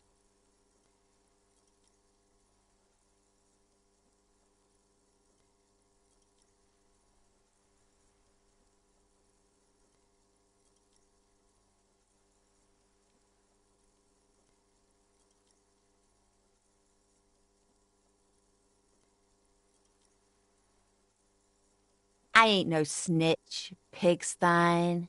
Go forth and forage in... Actually, there is a shortage of people who talk to us in a positive manner. We weren't put on this earth to make your life pleasant, fucko.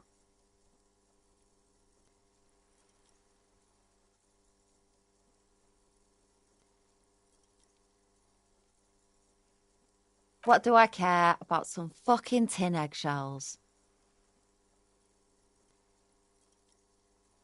Ugh, alright, sad piggy.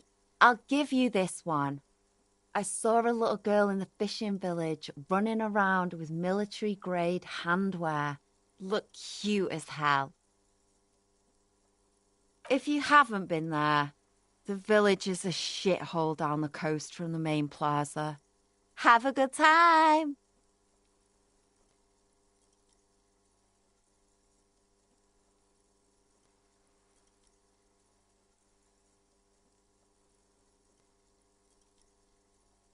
No.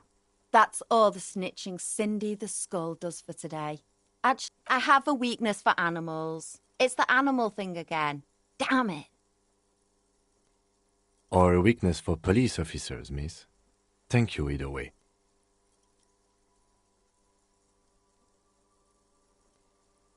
Can't you tell? I'm painting a beautiful mural. I haven't really started it yet. I'm waiting for the right words.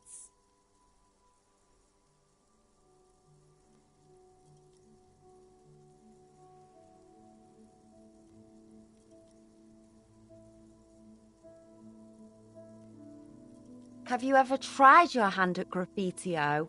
When faced with a blank wall, most people write unimaginative stuff, like pigs go home. We rarely see pigs round here, though. Just union cards. And my name's not Mona, so...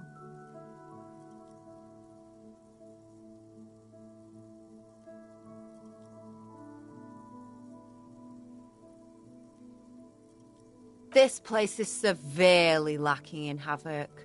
Not even the occasional trash can fire.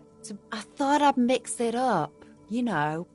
Summon the forces of crime and social chaos with a wall-sized invitation. Yeah?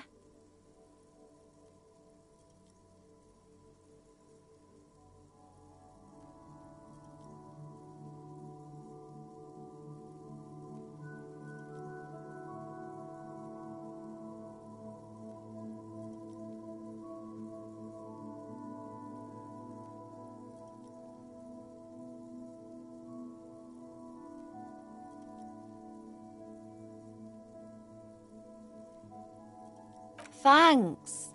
I'm sure the inspiration will come to me now that I've... She means the opposite.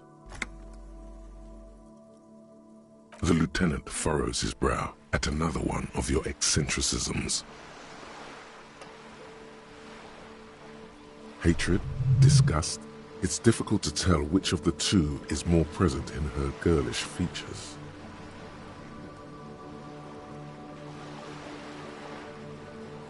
The woman on the boat does not notice her staring. That Ozon whore. Someone's got to keep an eye on her. Ozon is an archipelago 2 days' travel away from Rivershore. Its moneyed residents, used to posh restaurants and upscale boutiques, rarely have reason to visit Martinez. Probably the Wild Pines rep. We should talk to her. She's a professional negotiator, though. I have the feeling she will be very cooperative while telling us nothing.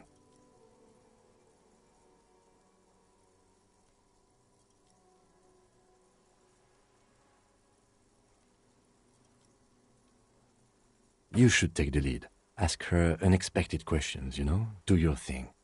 Don't be afraid to get a bit wacky. Throwing her off is our best bet.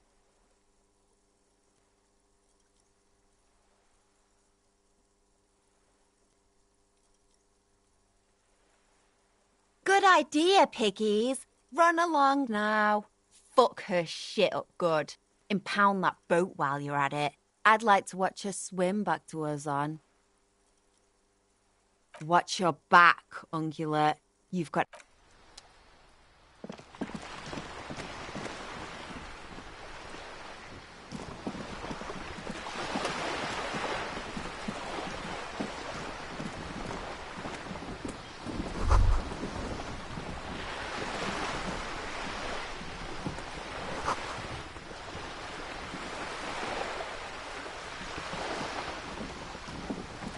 A striking woman leans against the cabin top of her sailing boat, smiling as you approach.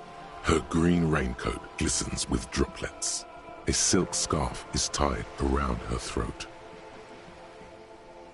Good afternoon, officers. I'm Joyce. Joyce L. Messier. I represent the board of Wild Pines, the owners of the harbour. You gentlemen must be from the RCM.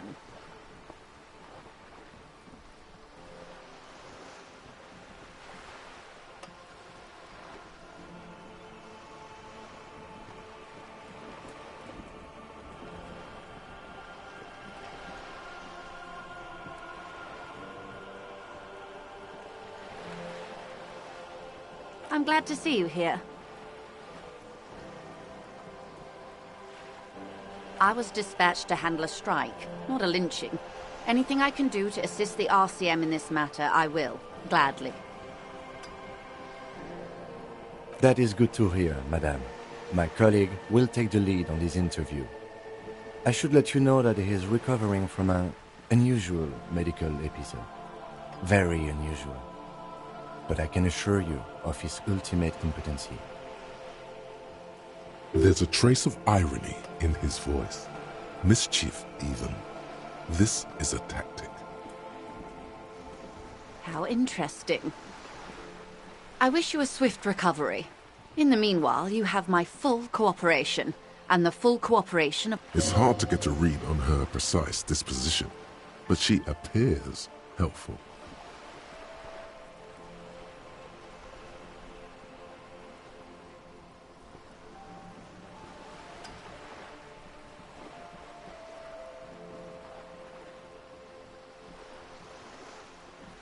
What we do. I'm afraid I don't speak for Wild Pines as a whole. There was a touch of discomfort there.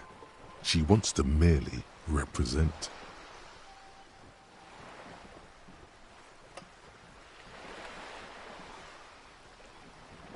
The Pines' core competency is logistics. Container shipping, freight, that sort of thing. See those airships there, blinking? Those are the shipping side of things. And that is the terminal. Another subdivision deals with energy, oil and gas exploration, offshore platforms. The Wild Pines Group is one of the original Revacholian Indo-tribes. Companies awarded royal monopolies by the king, the suzerain himself, centuries ago. The king is long gone, but several of the Indo-tribes remain.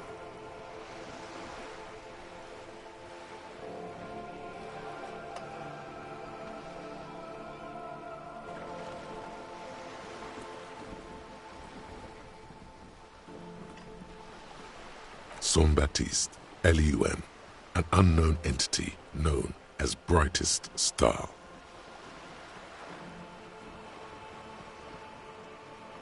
Why, thank you.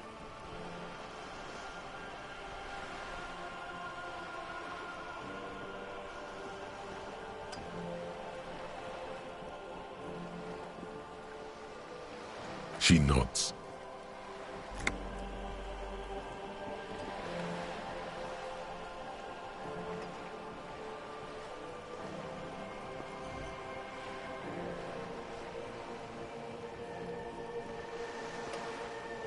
Everything. Right up to, but not including, trade secrets.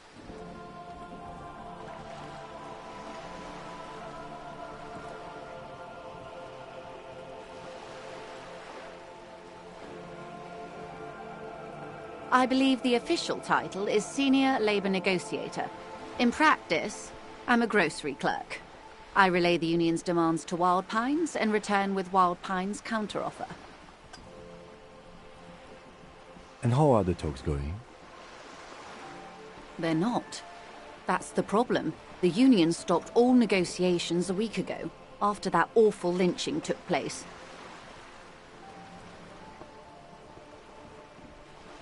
Now they won't even let me into the harbour.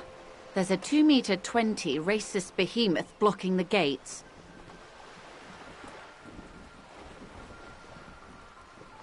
What can I say? The union employs a giant covered in tattoos. A racist giant. I guess that's part of their big tent organization now.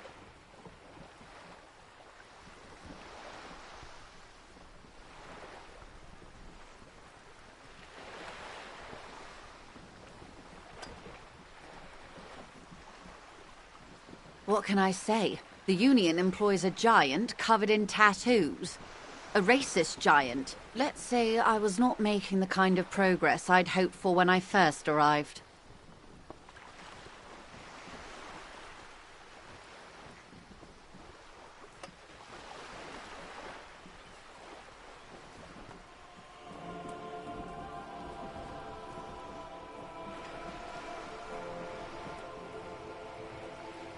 And when did you first arrive? I arrived 3 weeks ago. Yes, in the middle of February. The bay was still partially frozen then. I prefer to do these things on site, like the RCM.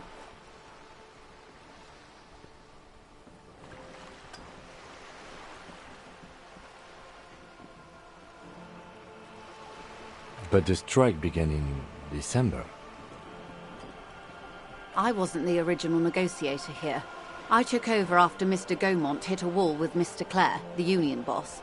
Mr. Clare refused to speak with Gaumont despite concessions he'd granted the union in prior negotiations.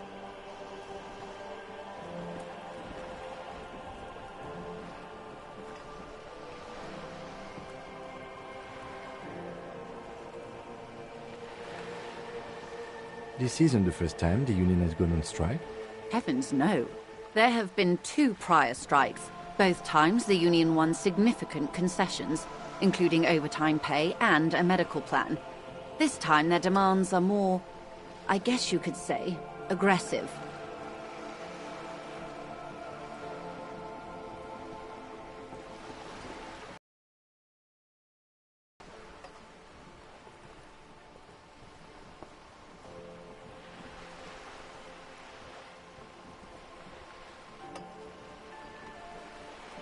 Ludicrous even, it's meant.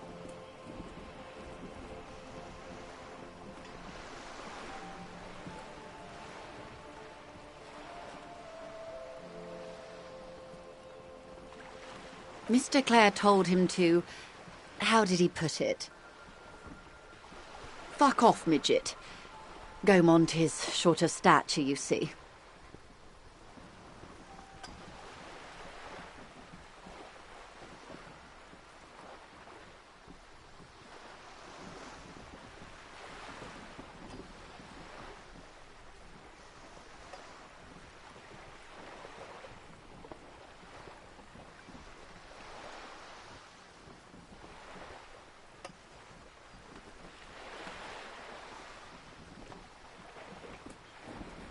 Keep in mind, this is a negotiator Mr. Clare has worked with before, and who was more than fair with him and the union.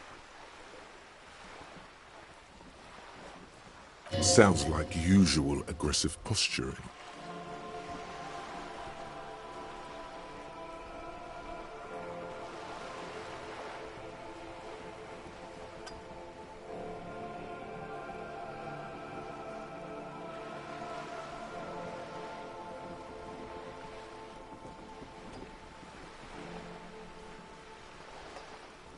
There are leaflets everywhere, and banners.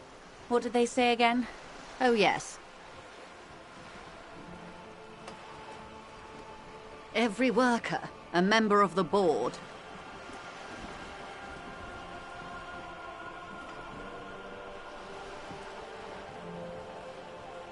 Most of the workers probably don't know what that means.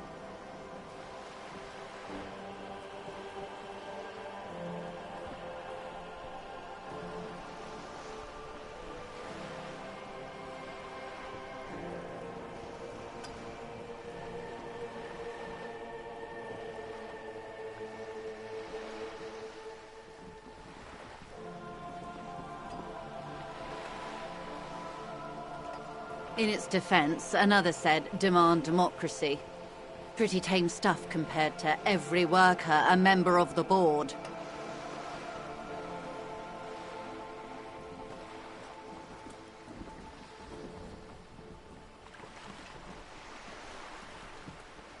Fortunately, they explained it. Every time the Wild Pines group makes a decision about anything, it needs the signature of each of the 2,200 workers in its Martinez terminal. Just so you understand, this is but one of 22 terminals owned by Wild Pines. Essentially, not only are they kings of the company, they are also kings of the 72,000 employees of Wild Pines Group.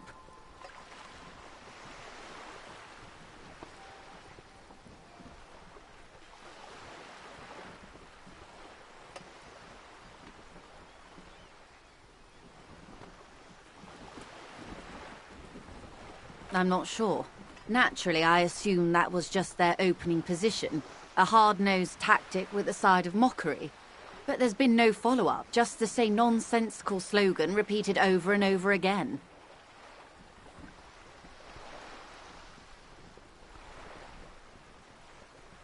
And now, people are getting lynched, I hear. Behind the whirling in rags. A disastrous situation if there ever was one. Excuse me, from whom did you hear about this lynching? I first heard it from the bowyer at the gates.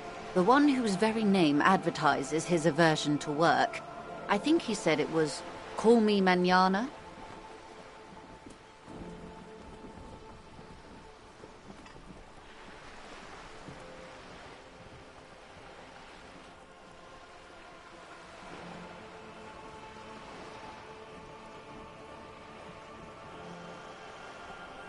This checks out.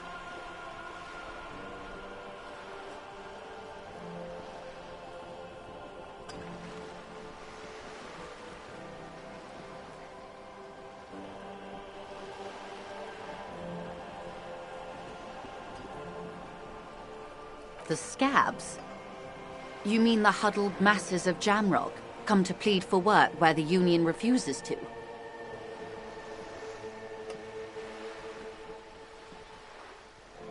If they were organized by Wild Pines or its affiliates, then it would be a company secret. I could not share it with you. Not right now, at least. It's implied. She's open to discussing this matter with you at a later occasion.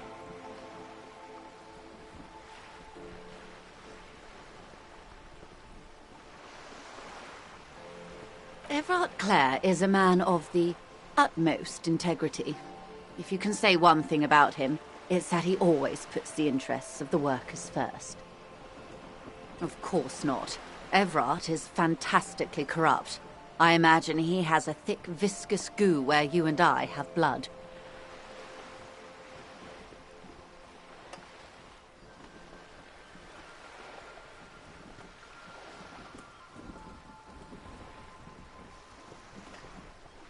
He is the most corrupt individual I have ever seen, and I deal with men like him for a living. If there is anyone more venal, more irredeemably nepotistic, then it's his twin brother, Edgar.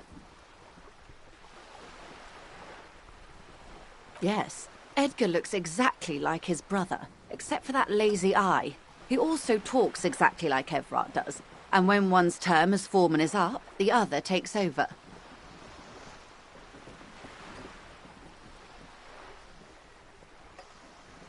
It's how they circumvent the term limits, you see, with a funny little switcheroo. While in office, they've embezzled God knows how much of their workers' dues.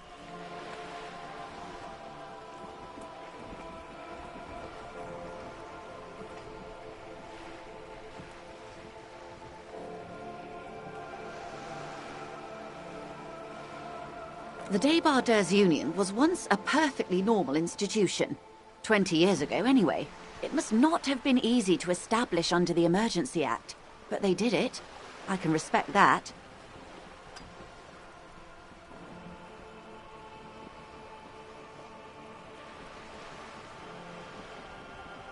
Organised labour at its best, as they say. Then something happened in the local chapter elections. The brothers Clare came and transformed it into a... how do you say...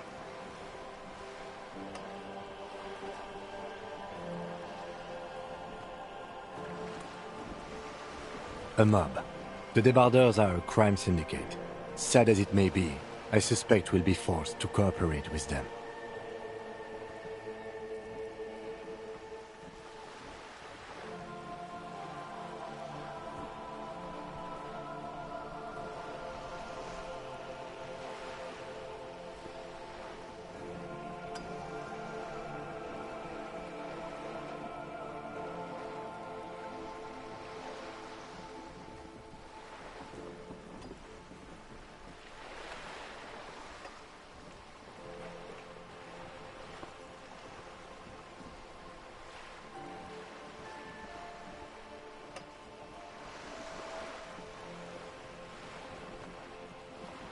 Refreshingly honest, officer.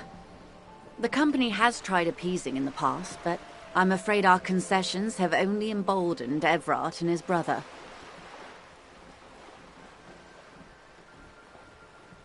And your opinion, Detective, if I may ask? I'm a curious and talkative person, you see. Would you say the Débardeurs Union is...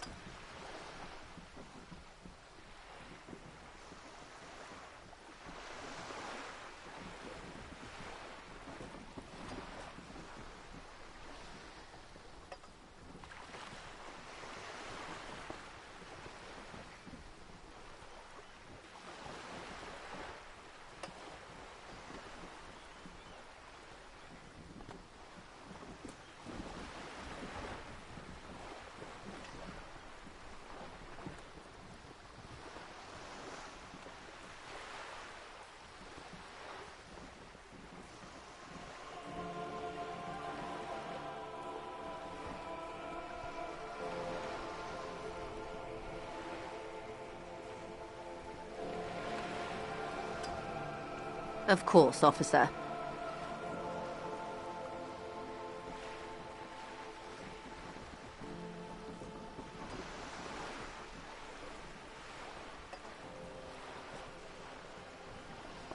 I'm glad you asked. There was a woman, the previous forewoman of the Union. She disappeared. Disappeared? Yes. On the last day of the local chapter elections, her daughter phoned in and said she wasn't running anymore. Or coming to work. Ever. End of story.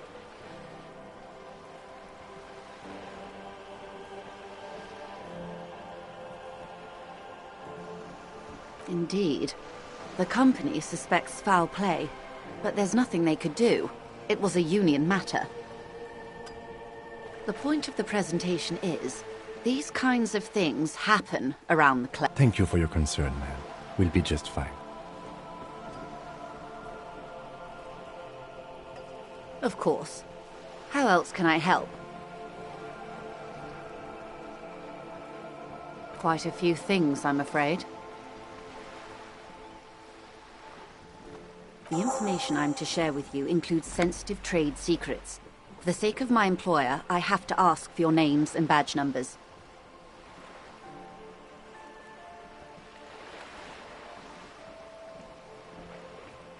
Of course, ma'am. We should have introduced ourselves. I am Lieutenant Kitsuragi, from Precinct 57.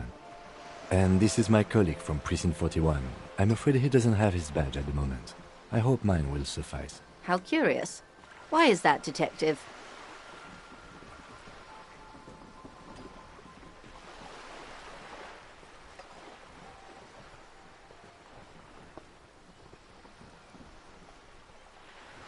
I see. So, are you saying you lost your badge during the course of this episode?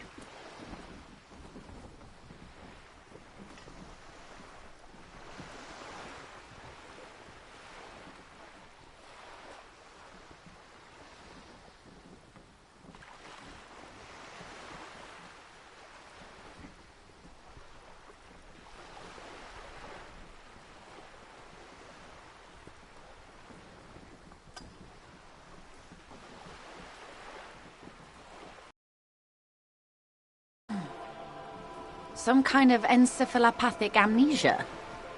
I don't even know how to respond. I do believe you, naive as that may sound. I simply can't imagine what you gain by faking such a condition. As I said, ma'am, his technique may be very unconventional, but he is an officer of the RCM. Of course, I sympathize, but I'm afraid I simply can't share anything more until I've seen that badge. Hang on. She's a professional negotiator. She should be open to some sort of mutually beneficial arrangement.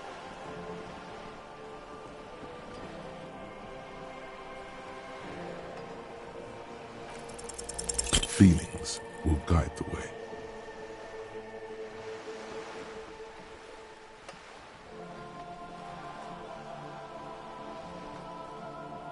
I assure you, it is no small matter for me either. We all share the responsibility for disarming this situation. I hope you have a badge for me as soon as possible.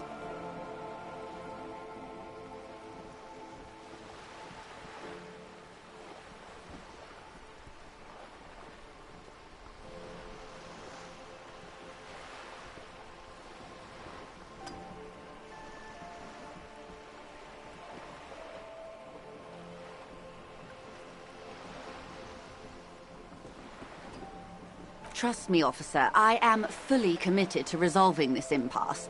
This isn't some side gig for me.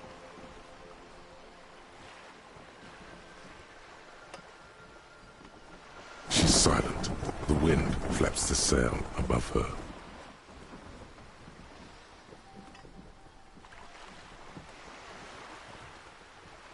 Officer.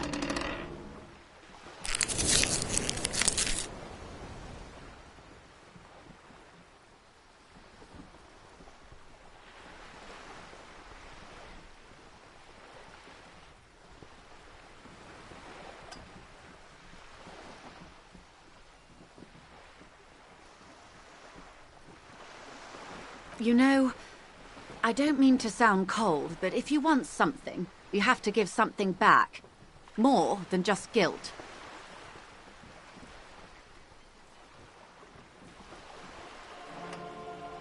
You're doing it. Despite your own best efforts, you're still getting it.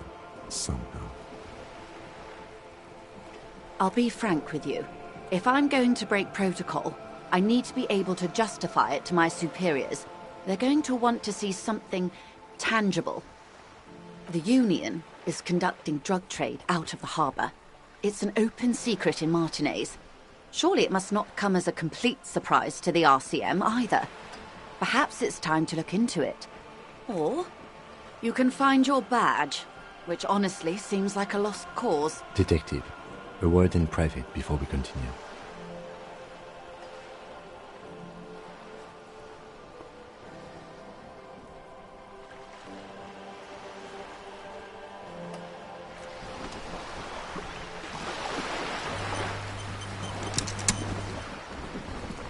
This is not going quite as I hoped it would, Detective. Honestly, I was expecting you to use your unorthodox technique to keep her off balance, and, you know, not volunteer us to be her henchman.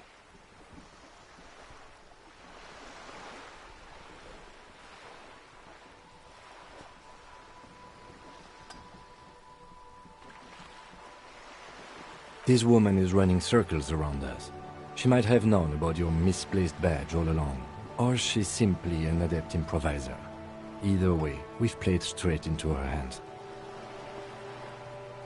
Maybe this is all her plan. She might have heard about you.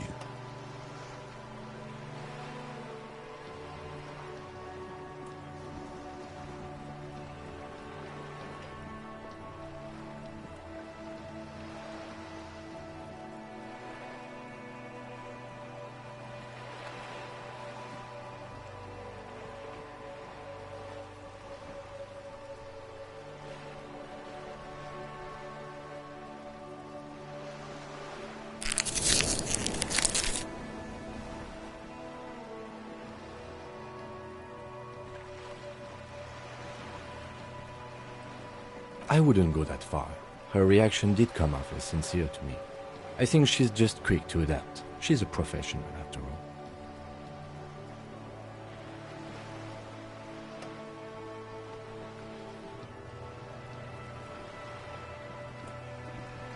No.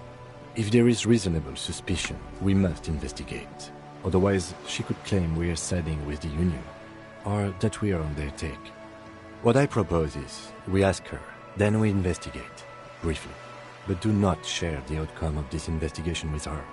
We tell her it's done and demand for her information on the lynching.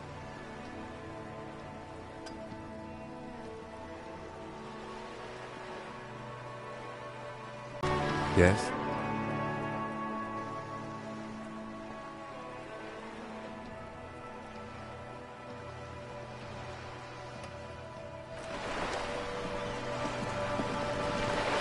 You're back. Good. What can I help you with?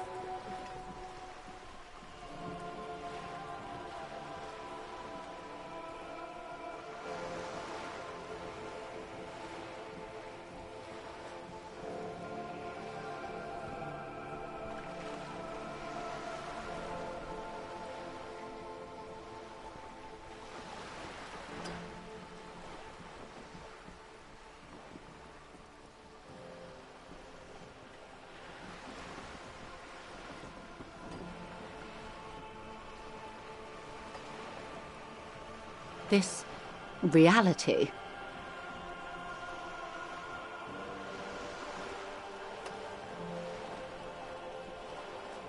Yes, reality is your side case. An experimental side case.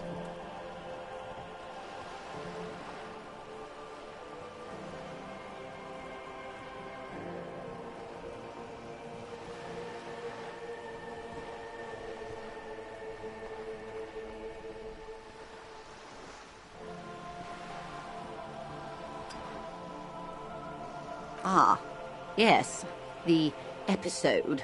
Sounds like an acute case of encephalopathy, now that I think of it.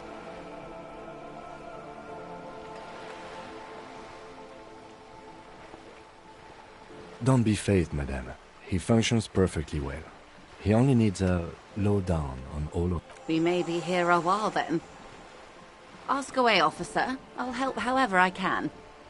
All right, we're in. I know these all look good, but begin with the first, okay?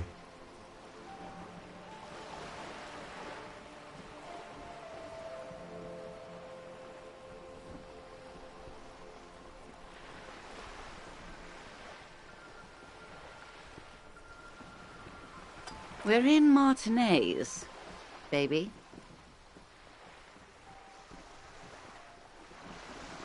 Martinez is a district of Revachol. A very small district tucked away near the industrial harbour, north of the 881 and Jamrock.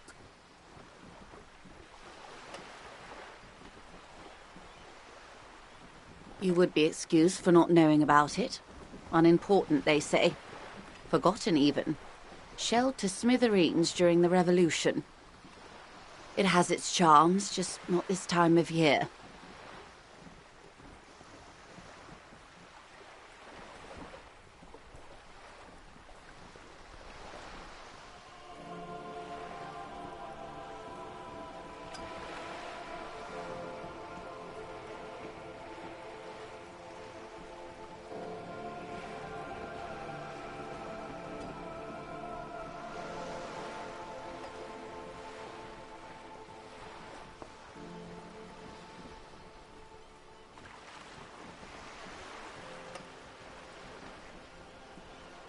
I would be happy to. What is a We're in Martinez. You would be excused for not knowing about it. Unimportant. I'm not a good ambassador.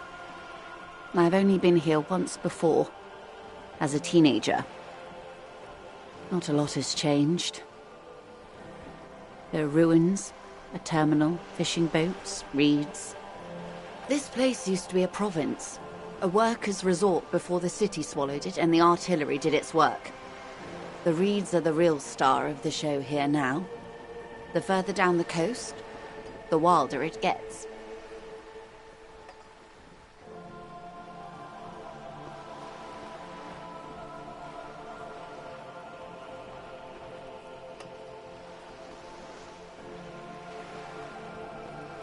It's not really a sea, it's the Bay of Revachol, and the bay feeds into the ocean. Yes, we're on an island in an ocean, the world's largest body of water, the Insulindic.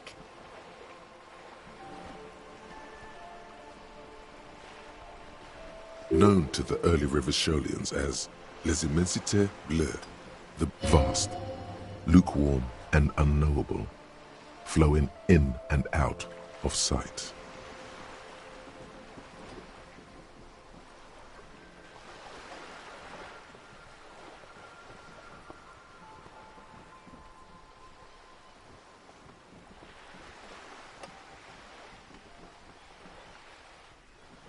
Caillou. Imagine a pebble. A smoothed-over pebble amidst a great blue sea, misshapen, cracked. The cracks are the River Esperance. We're in the delta of this river, on the 6th branch, the Martinez distributary. It is clear this pebble is of enormous value to her, and to humanity at large.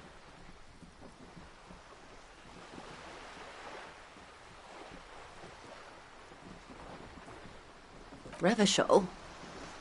Revachol is what you call a city.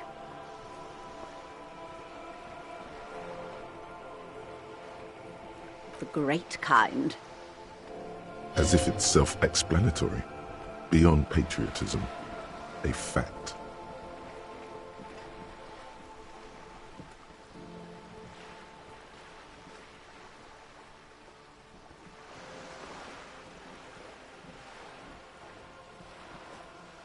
History, detective. They built this city to resolve history. Our part in it, at least. Our centuries.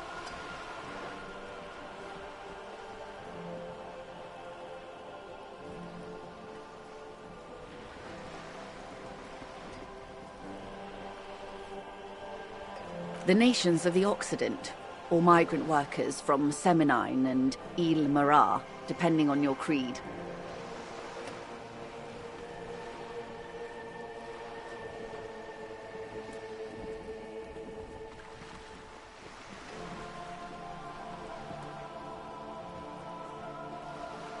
In the DeLorean century, 380 years ago.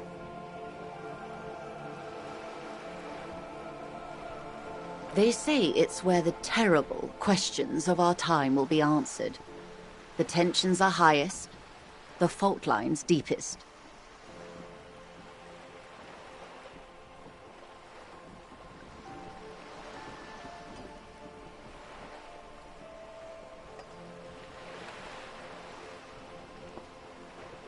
By that I mean conflicts. Ideological conflicts. The stuff of men. We are standing on a fertile, self-sufficient island able to sustain up to 200 million people in the middle of the Insulindic Ocean, the world's connective tissue. It's where the money is.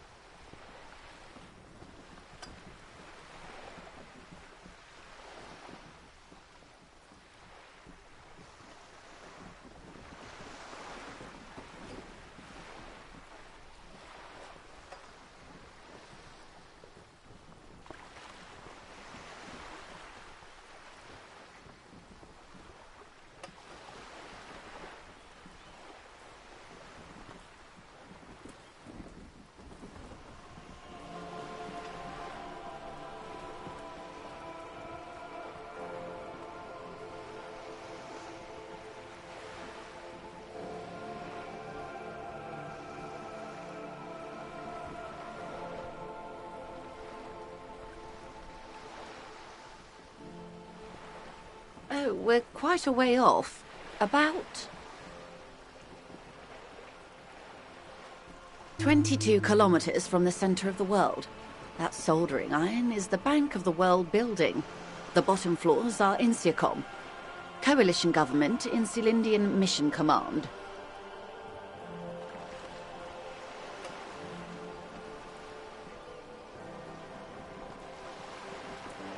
Silence. She lowers her. The water, the light. It's as though you're seeing it. There is no recognition.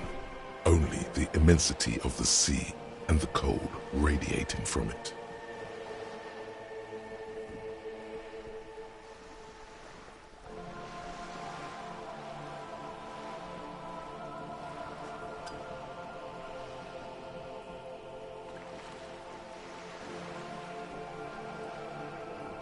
We are where we are. I have no truer answer to give, unfortunately.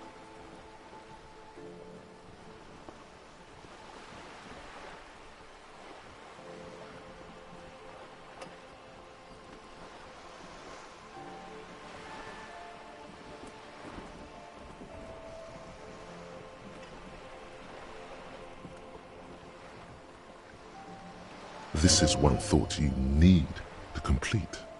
Where are you? Was there something else you wanted to know? I remember something about a lowdown. This has been informative. Thank you, ma'am. I'm sure my memory-impaired partner has many more questions to ask, about even more fundamental aspects of reality. Might I suggest not asking them all right now? Madame Messier will be here later too, and tomorrow. Isn't that true, ma'am? Absolutely. My commitment here is long-term.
That is understandable, but perhaps it's better not to eat all your candy at... Indeed.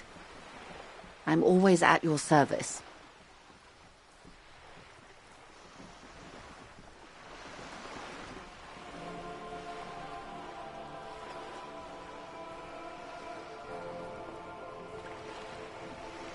It's a neurological disorder caused by a lack of vitamin B in the brain. Symptoms include a retrograde amnesia. It's quite serious. You should get yourself checked out. Well, it's either bariatric surgery or long-term alcohol use. She nods slowly. Yes, and perform autoerotic asphyxiation on yourself with your funny necktie, out in the open somewhere.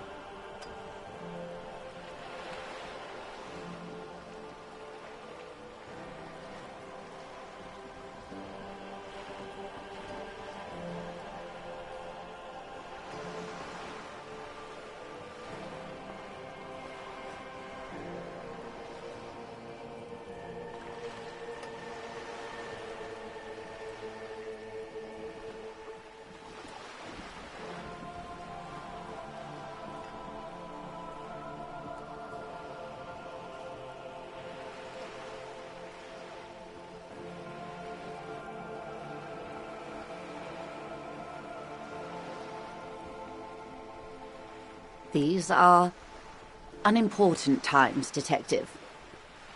You and I were born after the dust had settled. 1,000th of a second too late.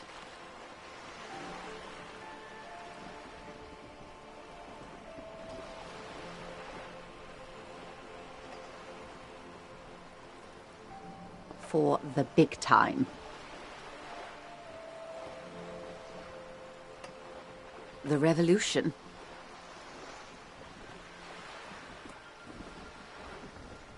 It's quite easy. Every 100 years or so, our species gets together to decide what's next, who gets shot in the head, and who gets the mineral rights.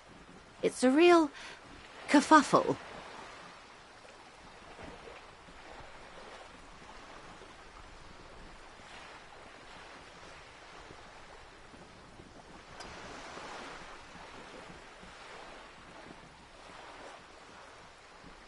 The liberals got the mineral rights. And by mineral rights, I mean everything.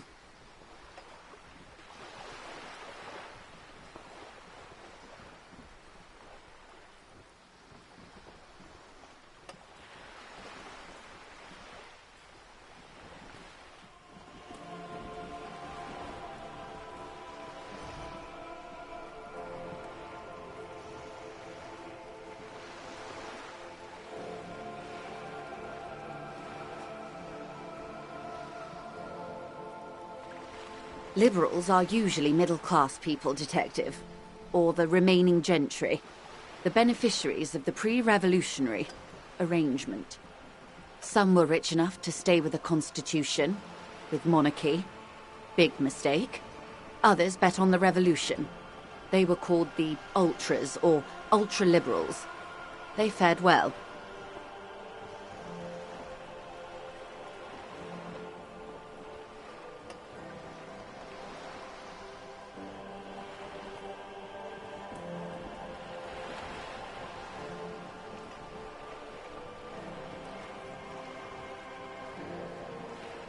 They didn't win so much as survive.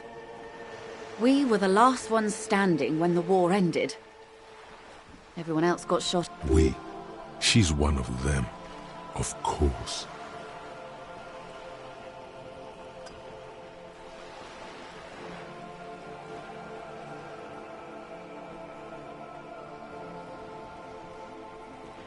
To foreign intervention, the coalition. Those people really took the mineral rights.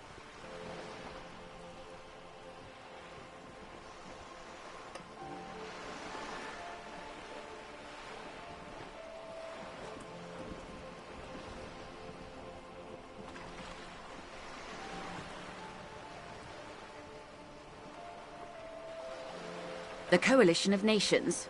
Grad, Mesk, Vesper, Messina, Oranje, and Sur-le-Clay, the armed center of the world. They landed here and ended the revolution. It was the moralist thing to do.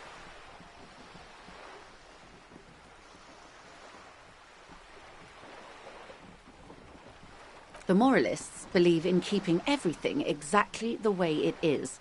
They believe in mineral rights, and not shooting people in the head. At least not in the same manner and volume as the others do.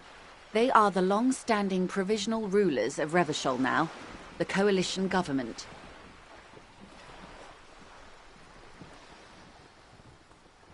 This is their zone of control. They embolden the RCM with crumbs of the same law they took.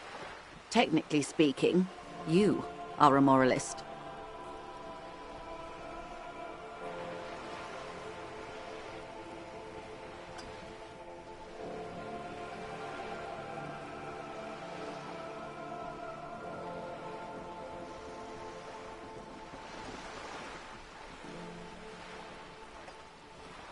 The color of moralism is blue.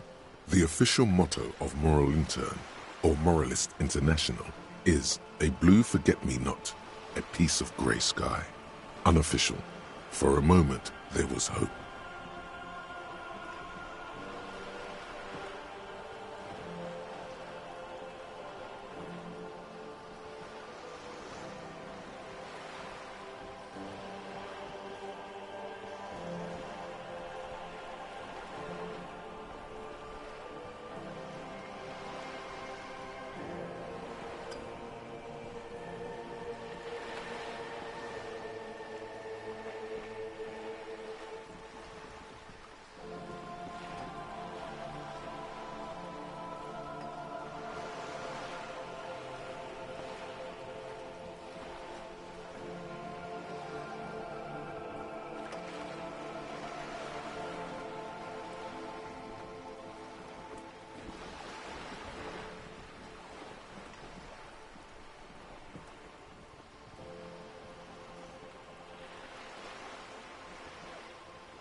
Of course. Not easy to be moderate about head shooting in your line of work.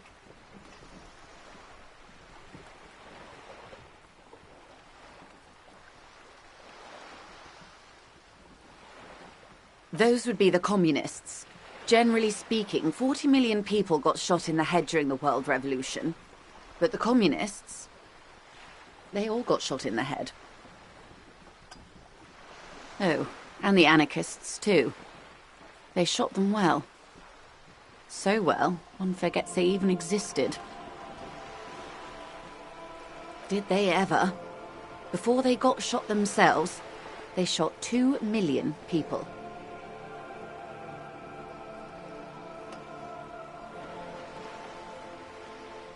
This does not represent the official RCM opinion.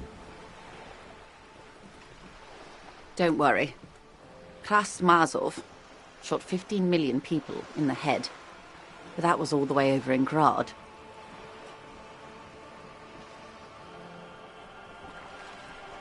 Oh, lots of people. Even the king got shot in the head, or thrown beneath a horse, or drowned. Accounts differ. It was unceremonious. Just as well, he wasn't actually the king. Just the king's nephew.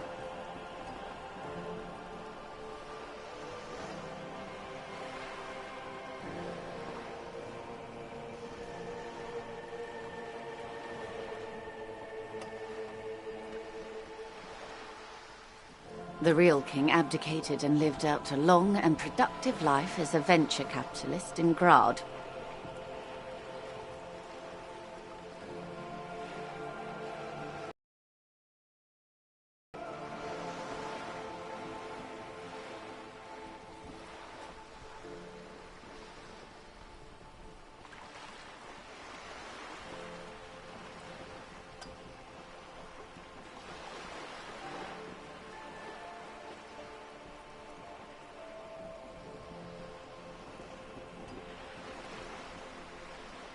Which one? Actually, it doesn't matter. King Guillaume has always been my favourite. He could smell a PR disaster brewing. So he got out alive, and his nephew, Fricelle, got shot in his place. Him and tens of thousands of his wonderfully fascist kingsmen. It was a wild time.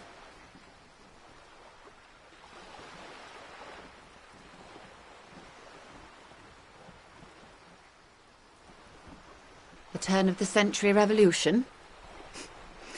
Don't answer it.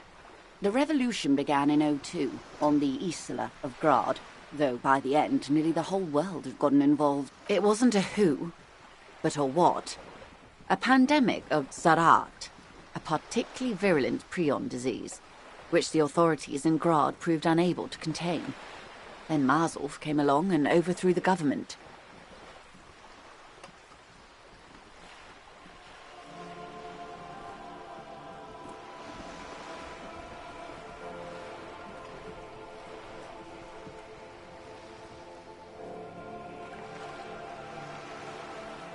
From Revachol and Grad? Not far. The world managed to cauterize itself. Mazov's government was overthrown in '08, and the coalition crushed the Revachol commune 2 years later. It was, why, you and I, officer. Our lives in the zone of control. Something tells you her life and yours are not that similar. Maybe it's because she has a boat and you have that necktie? A pair of pants?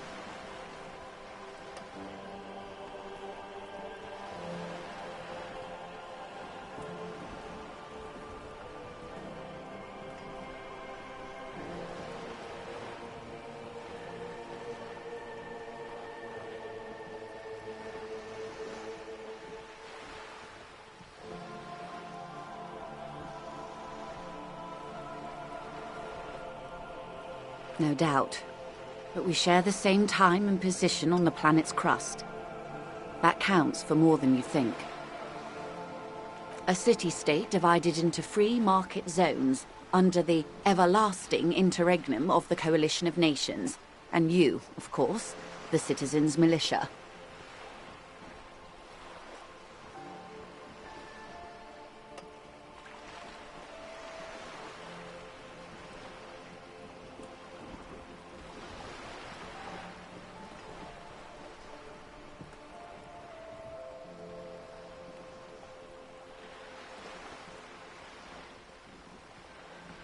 clatter of typewriter keys fills the main hall of the reappropriated silk mill. Precinct 41. Chad Tilbrook presses enter. Outside, Officer Elfboy Williams slams the door of an armored motor carriage.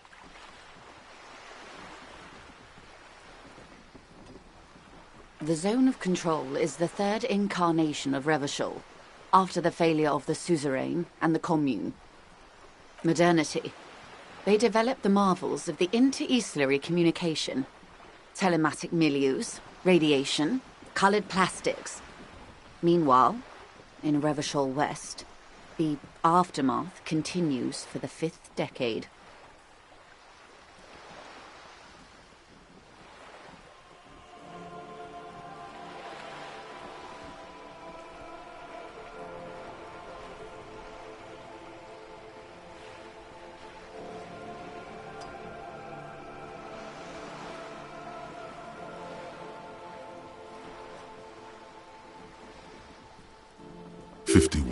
-8 equals 43.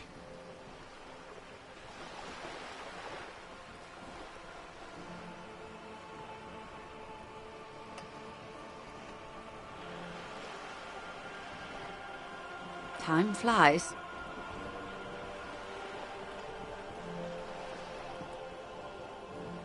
The 20s saw a decade of urban war, west of the river leveled, offshore platforms in flames.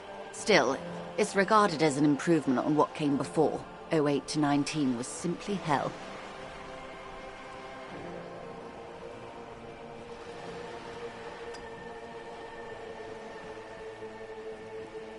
The 30s? Things settled down in the 30s. Revachol East transformed itself into the world's largest tax haven, with the international community's blessing. For the first time in a long time, it seemed like things were going somewhere. No, it was a market mirage fueled by cocaine and quantitative easing. The 40s dispelled it like a cold splash, an Isla-wide hangover, you might say. And here we are.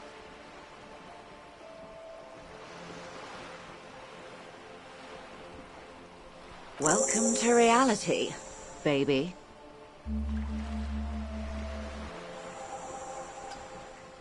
For her to be where she is, Wild Pines Group must have picked the right side.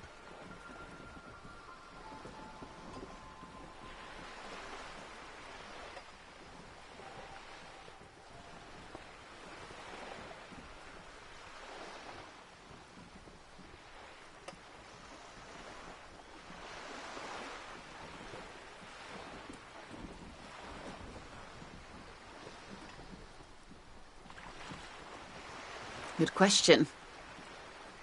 What would you have done differently? No, her first.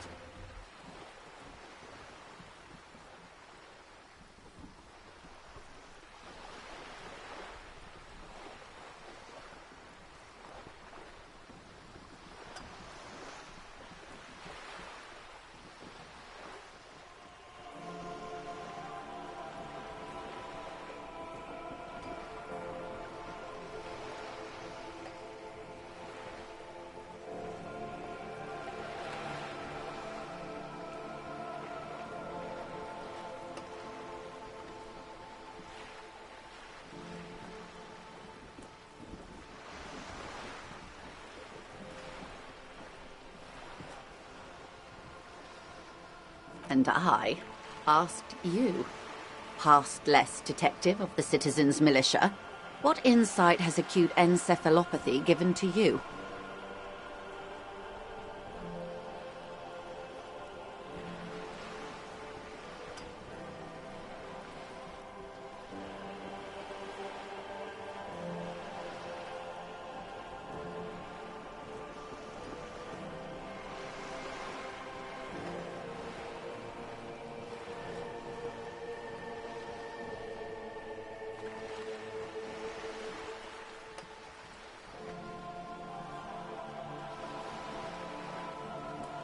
So a quarter of humanity simply lost their minds.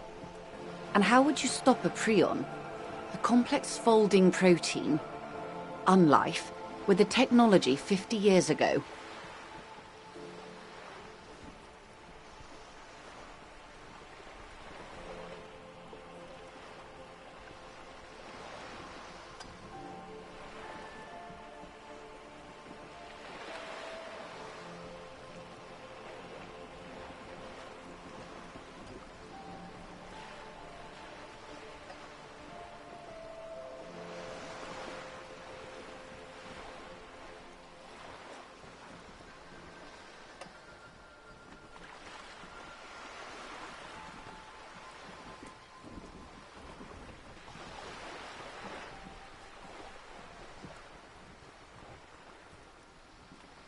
A poor remedy for prion disease. That was the attitude of most of the more moderate Indo tribes, particularly those who supported the king.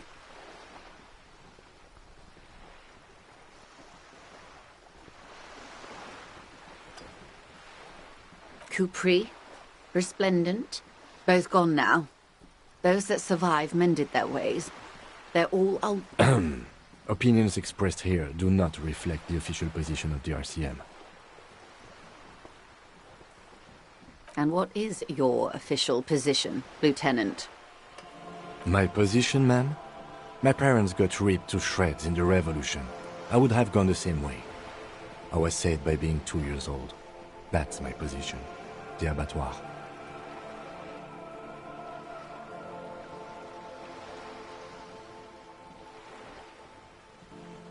Understandable.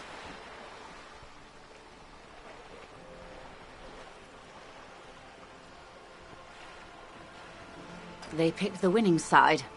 That's why they're here, and others are not. Perhaps it wouldn't have turned out that way had I been in charge. I might have bet on the king and led the Pines to doom.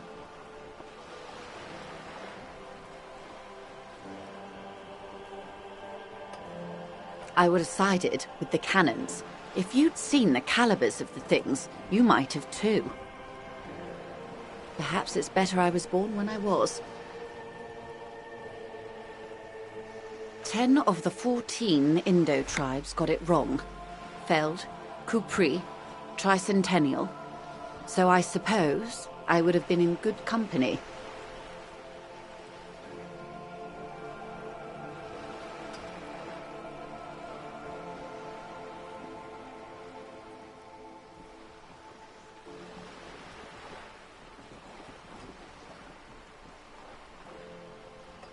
They are what they are.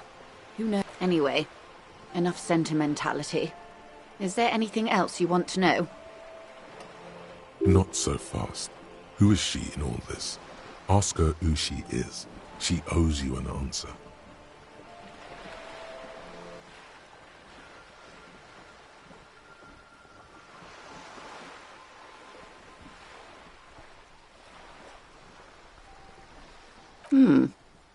She won't maneuver her way out of this one.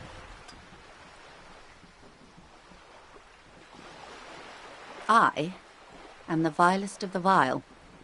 A traitor, a devourer of nations and infants. I am an ultra.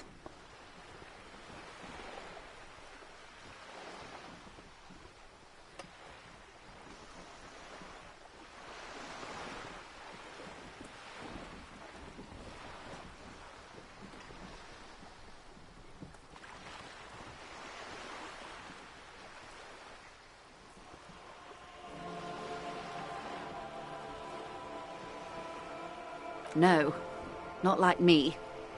I am the nether creature of the Forbidden Swamp who pushed the king under a shitwagon and betrayed the revolution. Are you liberated enough to offer up your home on a plate for financial colonists? No, I think not. Tell me, now that I've uncoiled myself, do you find me frightening?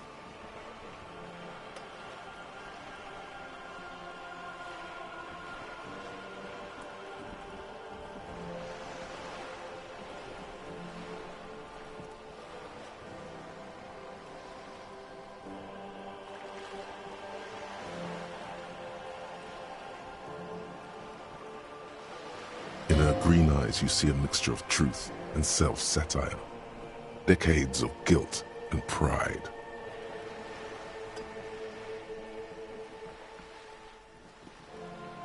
Forgive her. But only because you like pearlescent teeth and those light green eyes.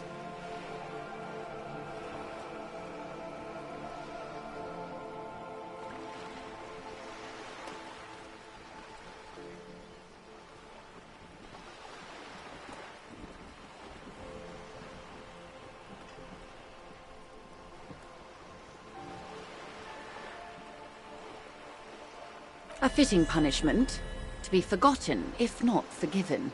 Save a prayer for us in our chateaus on Azon and in Stella Maris.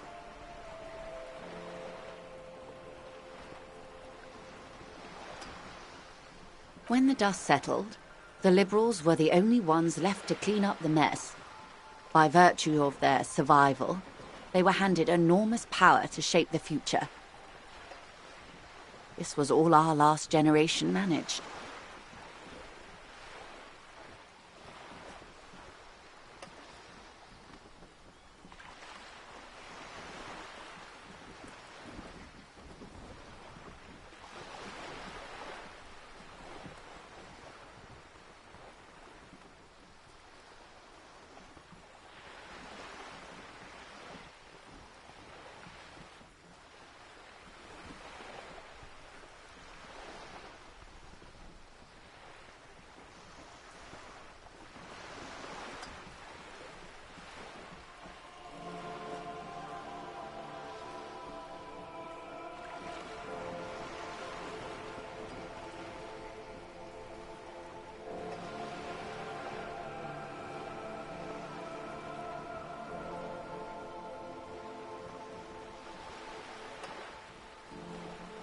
With due respect to our overlords, the eternal caretaker government that keeps Martinez a monument to the efficacy of its artillery, I would not have relinquished sovereignty to the Coalition.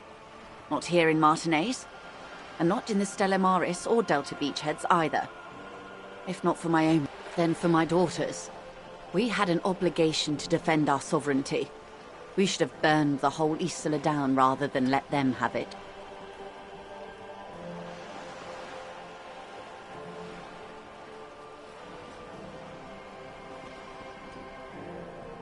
Dark orange flames reflect in her green eyes, an oil fire on the ocean.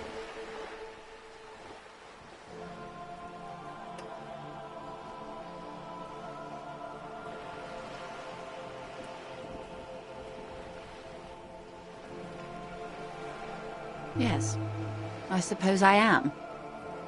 But I wouldn't be... Seditious talk. Perhaps. My intellectual vanity will be my undoing. You're no dummy yourself.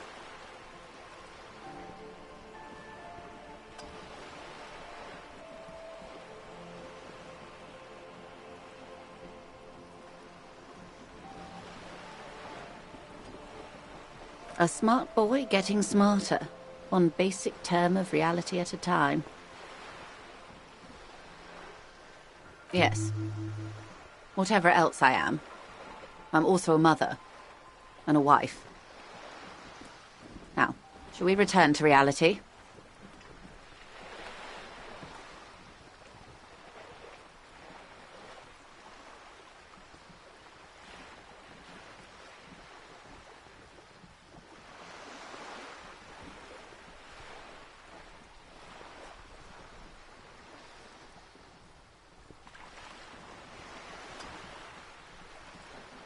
A bird?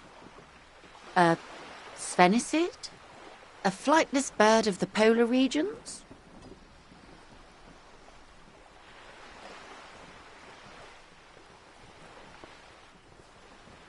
Some sort of krill hunter? No, wait. You're an ancient ruin. A symbol of hubris and decay. Half submerged in some salty sea. Of course you're not, my dear. I'm just terrible at guessing games. Ah! This is the pier of Rue de Saint-Ghislain, 33A, where the tenants have more too. A pre-revolutionary tenement. Old buildings are called tenements, you see. And new buildings, bâtiments. After les bâtiments nouveaux. But 33A and 33B are not nouveaux. They're old. This one used to be 8 to 10 stories tall. A real high-rise by the standards of the last century. Built to mirror the skyscrapers across the bay in the Delta. That was before the war, of course.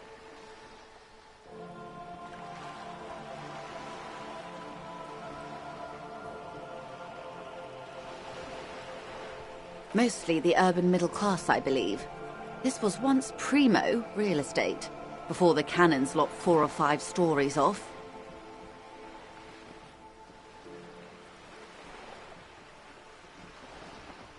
Splat, splat.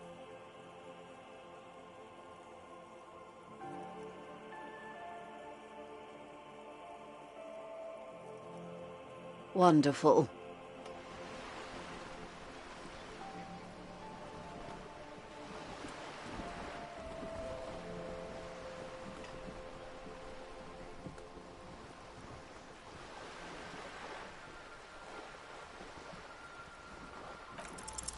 It remains a mystery what you mean by this something close. This isn't about you. It's about reality.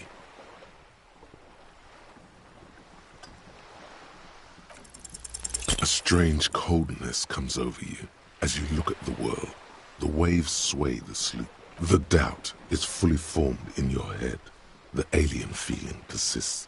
You just can't word the question yet. You have to complete the jamais vu thought first.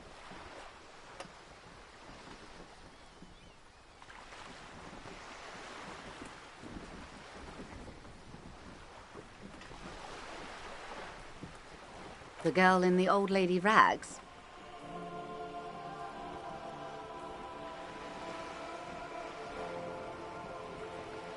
Looks like a sullen and rebellious member of a teen infraculture.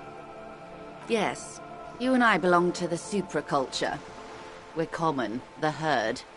The music on the radio, the food in the chain restaurant, those are all too popular for the girl in the old lady rags. She prefers a fantasy world, an infraculture with its own dress code and vernacular. It is an illusion, I'm afraid. There is no refuge from the supraculture.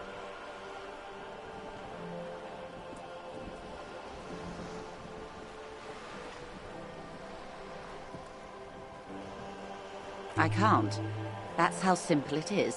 One may dye their hair green and wear their grandma's coat all they want. Capital has the ability to subsume all critiques into itself. Even those who would critique capital end up reinforcing it instead.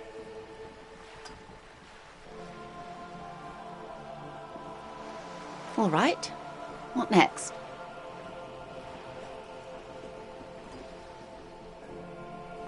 Glad to have been of assistance. The little that I know. Anything else?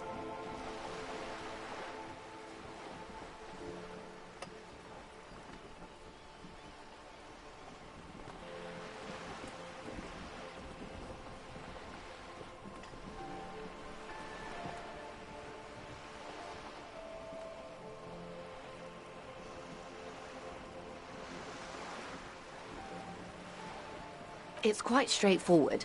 Someone is using Terminal B to smuggle raw ingredients from the Samar and Isola into Revachol with the Union's blessing. Wild Pines has suspected it for years. Ingredients for what? Meth and dextroamphetamine, GBL and various synthetic psychedelics. Honestly, it might be quicker to say what you can't make from the stuff.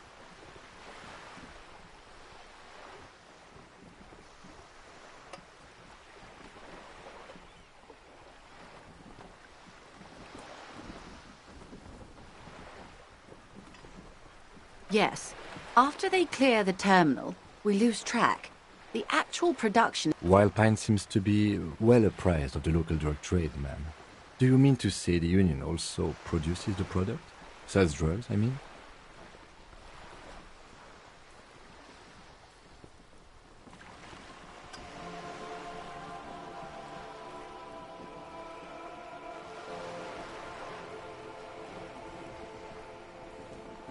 We're in logistics. It's our business to know. And no. As far as the company knows, the union does not produce it. They transport the ingredients for a cut.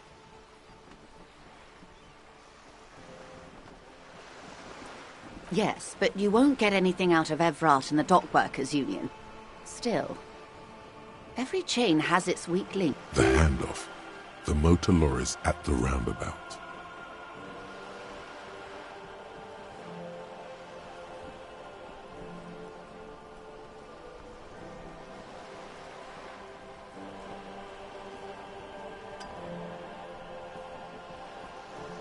Precisely. Someone needs to move the ingredients from the harbour into the city. Once they reach Jamrock, they're distributed to a network of local manufacturers well beyond our grasp. But in transit, they're vulnerable. Perhaps you've noticed that a number of lorries are tangled in a traffic jam at the roundabout just now. Interview the drivers who are still hanging about. One of them might be waiting for a crucial shipment.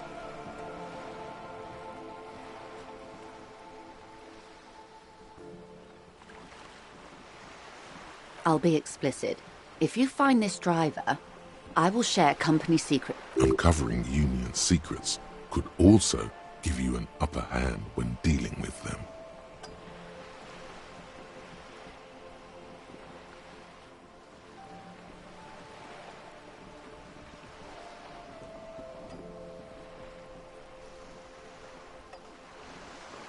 No. We asked East Motor Track to raise the drawbridge. The road company is a partner of one of our subsidiaries. This is a limited-time opportunity. Once the complaint has been processed by the Trade Committee, thousands of litres of raw ingredients will pour onto the streets of Revachol. Well, at least this solves one mystery. What is that, Lieutenant?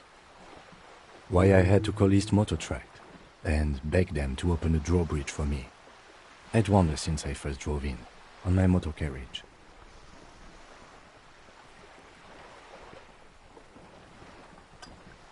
I am sorry for the inconvenience, Lieutenant Kisaragi, but we need them trapped here. This is a unique opportunity. I'm sure you understand.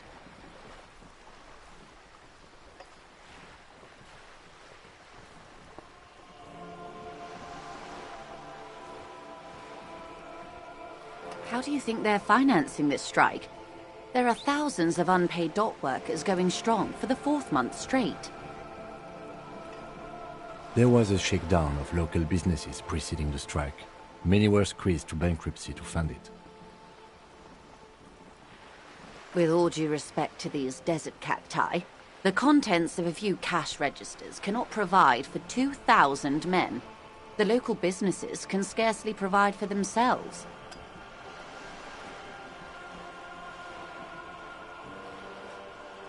Precisely. Smuggled out of that very gate at night, most likely. Then loaded onto lorries and driven to Jamrock. You simply need to find one driver who will open up to you.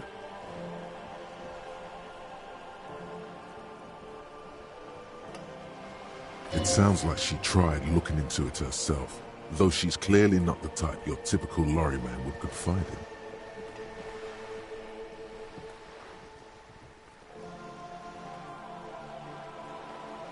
We did. On more than one occasion. Apparently, there's some sort of inter-precinct disagreement about whose jurisdiction this area falls under. We know the company has launched its own probe into the union's alleged involvement. We also know it's come up empty. It's not just the RCM. No one's been able to find any hard evidence. Well, here's your chance, officers. Yes?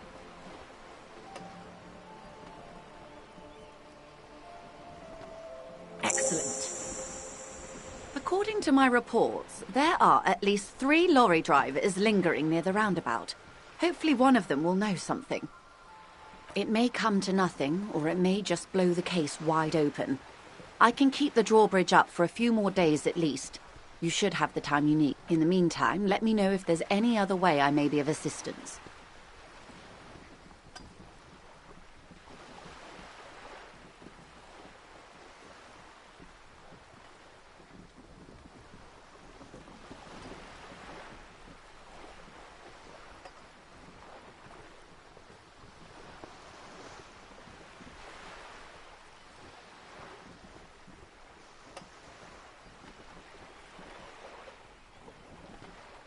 Is what you want to say, but it isn't that easy, is it? Look at that lady. Take a gander. Squint your eyes, bub. Why, yes, tucked away under that sturdy green raincoat, almost rustic in its simplicity, a silk shirt and matching scarf around her gentle throat, while dull orange pearls hang from her earlobes, red from the cold. Her light green eyes scan you, full of knowledge and worry.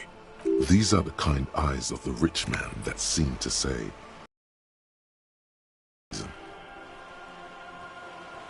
now look at you, you misery-clad simian, barely able to tie. You're poor, poor as balls. You can't ask this person for money. You're too.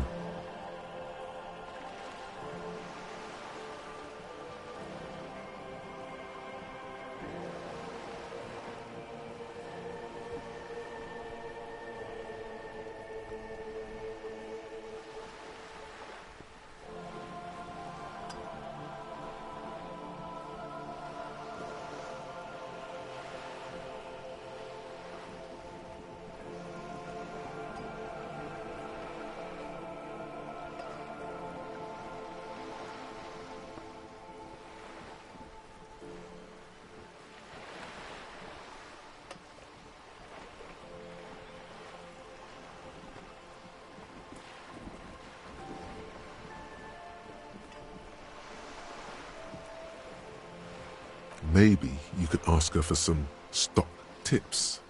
That's a maybe. Or a job. Oh God, the lieutenant is here too. As I was saying, if there's any way I may be of assistance, please don't hesitate to ask.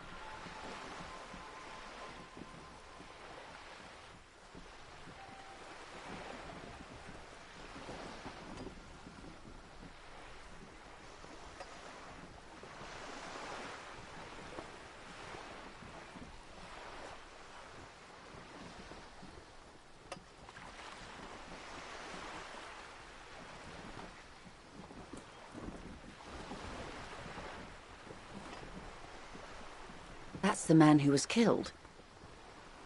I'm afraid this is a discussion for once we've cleared the lynching question.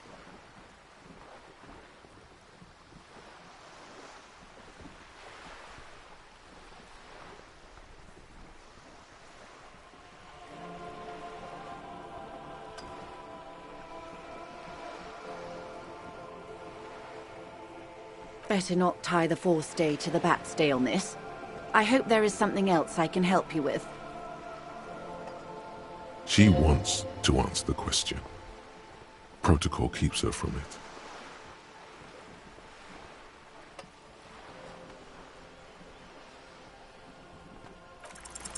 I am sorry. It just doesn't come out of your mouth. Excuse me? I didn't hear you. What you meant to say was...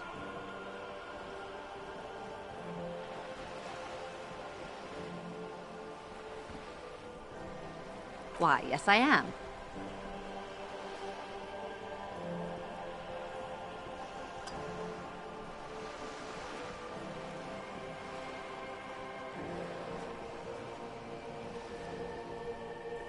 Of course there are.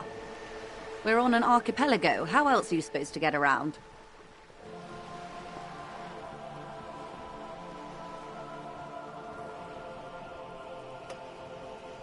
Yes, we are. We are on Le Caillou. She nods attentively. The boat? No, it is... The word "it" feels strange. Such a beautiful boat deserves a proper name.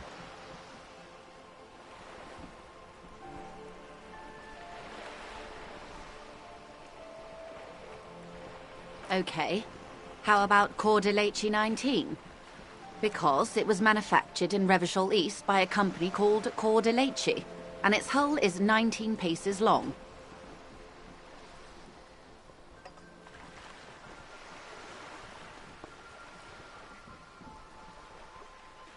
Why Dolores?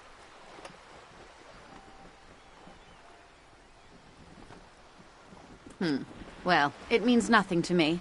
I think I'll stick with the factory name. But thank you for the suggestion.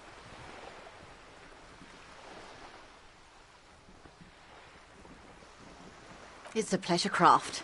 A 19-pacer. It also happens to be rated for Category 1 racing. Though these days, my sloop, I like it a lot. It's the eel... I'm enjoying this part of the interview.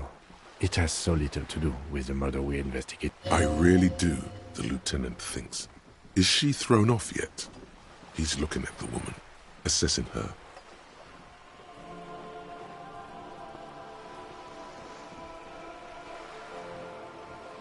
Officer, I assure you I'm a highly The crowns of her teeth are porcelain, white as the boat's hull as she smiled. Her nonchalance might be related to something called the Wayfarer Act, a law that says she doesn't need a license. Sly fox, you're not aggressive enough to harass her further on this.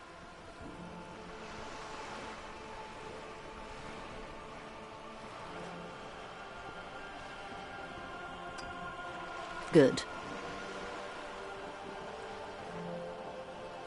More lessons in basic reality? My favorite part of the day. Go ahead. Glad to have been of assistance. The little that I know. Anything else?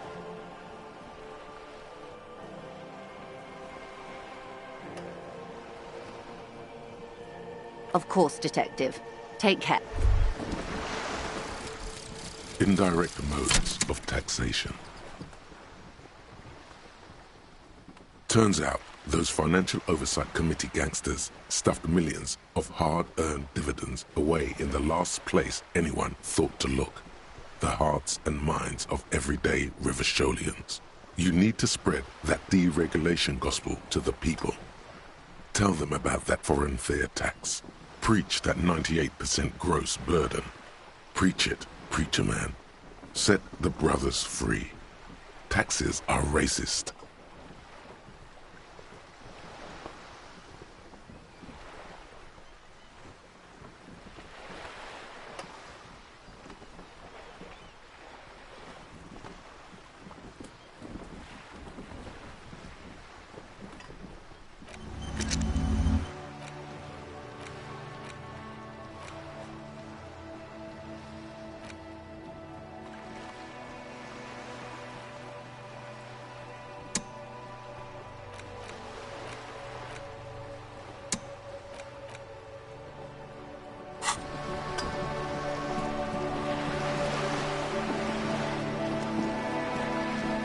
Yes?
Hello again, officers.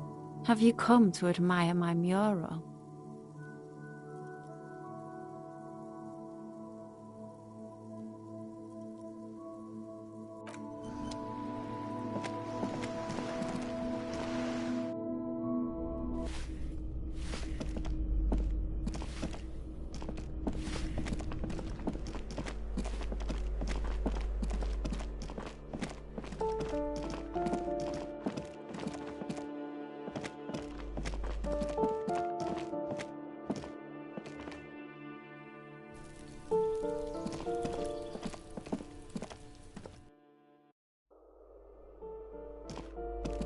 Yes?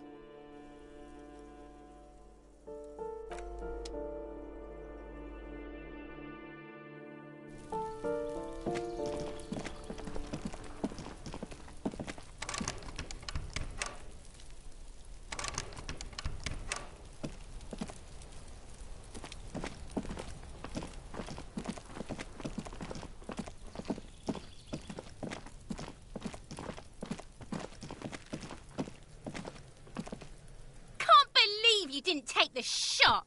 Fucking coward. Waved a gun like a clown. Next time you... Try...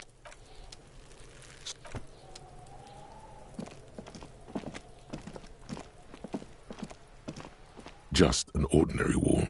Nothing to see here.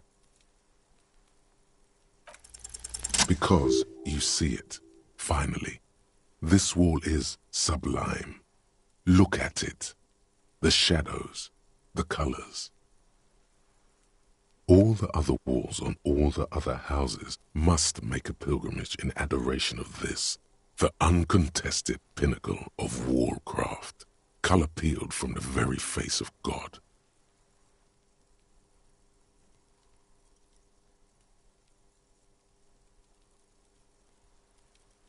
O Wallfather,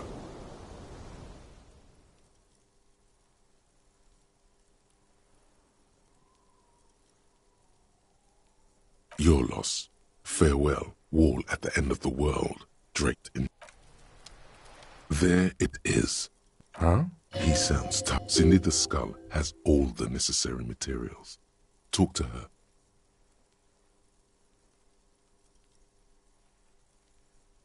Mm-hmm. Sure. If you must.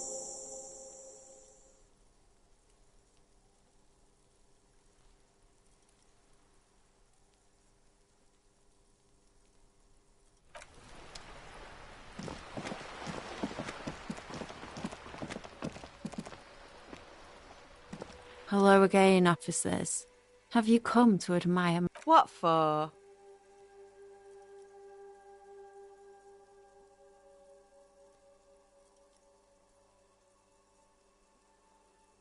Well, if it's for art... But what kind of art are we talking about?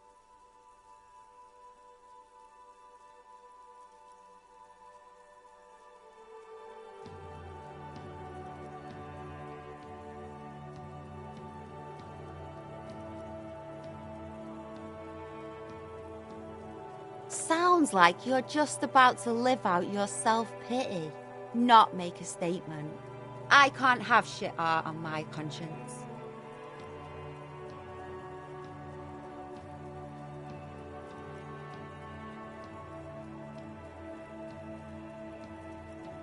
Yeah, not gonna hold my breath, Piggy.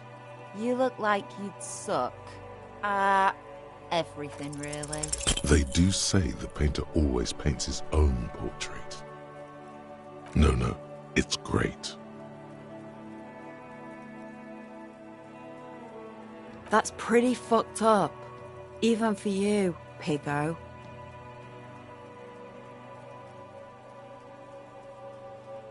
You're a real sad sack. You know that? Go ahead then. Art it up. Oh, but I'm all out of fuel oil. Fuel?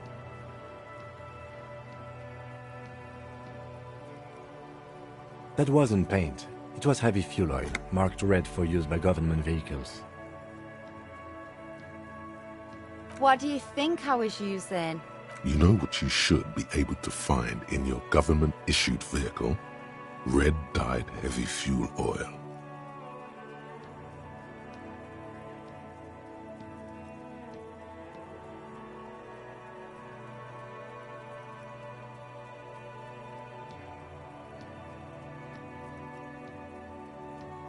That beautiful wall deserves nothing less.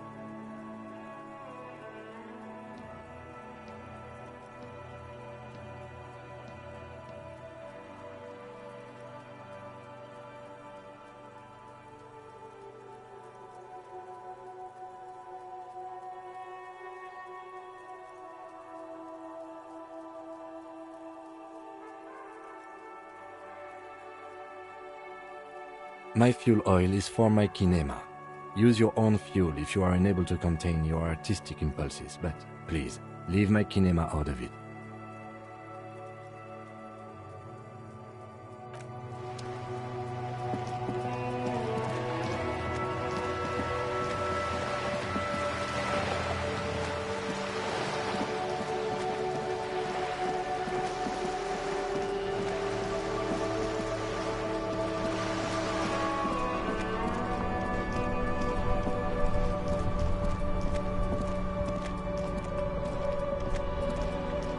Inside, you see a set of steering levers, a radio microphone, a pull-out toolbox, and the soft glow of the fuel preheater. As you tap on the gas, there's no use pressing. Translation.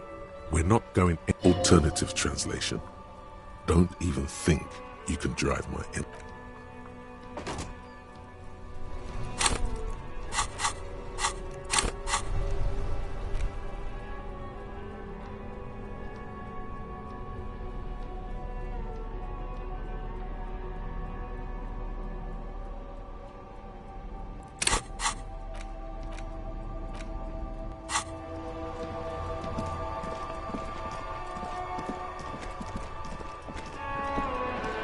The dented yellow mailbox greets you with its graffito and bullet holes in the...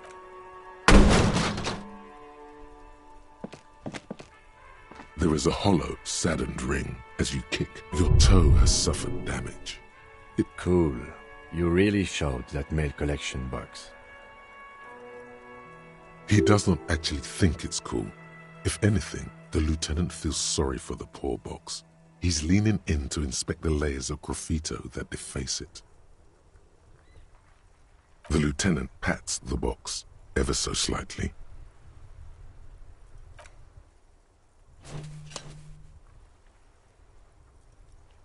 The mail collector.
Does Kuno care?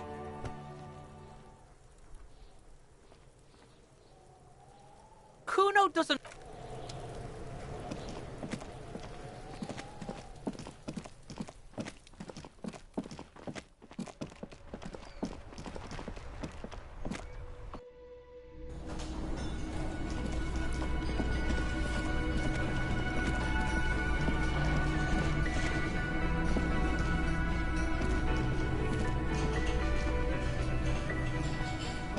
Can I help you?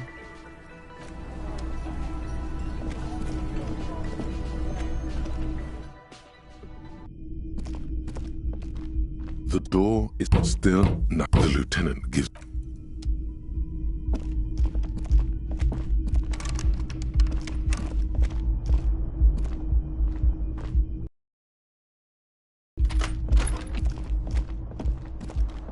The bed is cold and not. The bed is cold and not particularly.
Lorry stuck in the traffic. The windows are clear. They've been recently washed. The driver has adorned his space with a substantial collection of peculiar paraphernalia. Proclamations about honor, strength.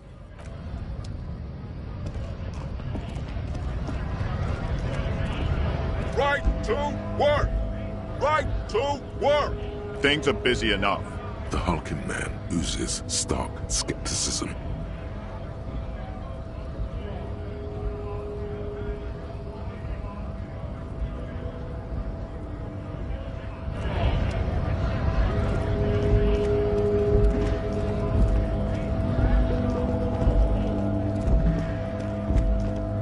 Looking for something?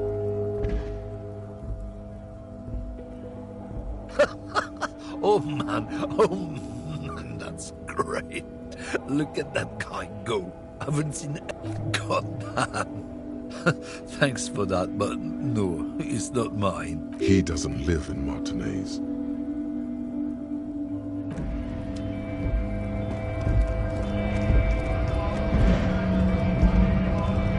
Right to work! Right to work! Shame on you! When a bunch of ungrat beats me, they mumble nonsense about boardrooms and workers' rights.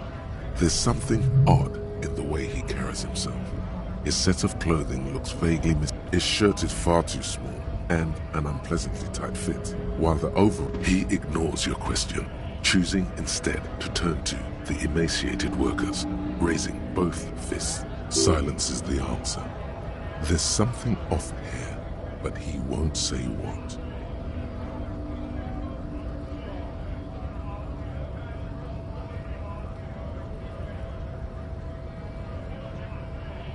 What's it to you? No, don't think we've met before. We're all workers, right? Workers stick together. Came from the eminent domain in Jamrock. Worked at Territorial. Ring a bell? Uh-huh. It was a long time ago.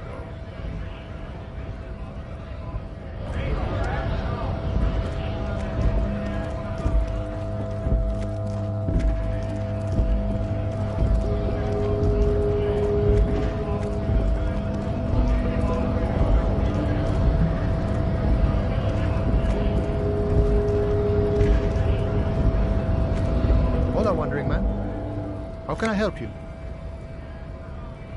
Sure thing, my friend. I can help you out. The coin narrowly slips by your outstretched fingers. Oh, I'm sorry. Didn't mean to throw it like that. It's a thing we harbor folk do, passing around cargo and such. Was not meant as provocation or ridicule. The boyadero stares at you with respect, then gestures towards the... Right, always glad to help out the RCM. We're on the same branch, you and I. Humans, I mean, not slithering scabs.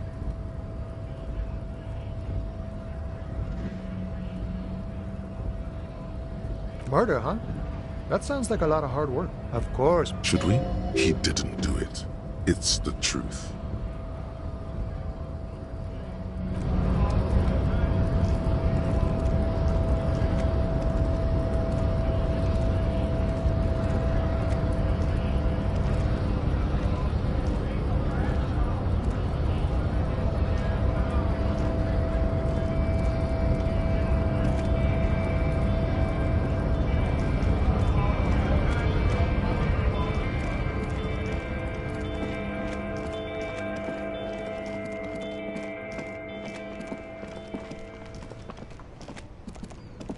Hello again, my man. What's on your mind?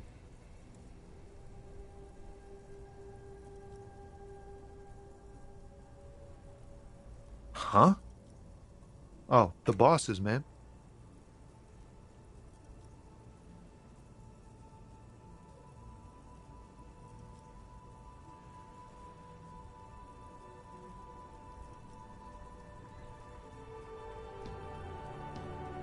Makes sense. It sucks is what it does. Maybe don't tell people. The people they don't like are actually right. Ah, man. Me and narcotics go way back. Had some good times surfing the psychic waves of my own consciousness, you know? But those days are behind me. There are other addictions in my life now. Why the inquiry, my man? Just be straight with him.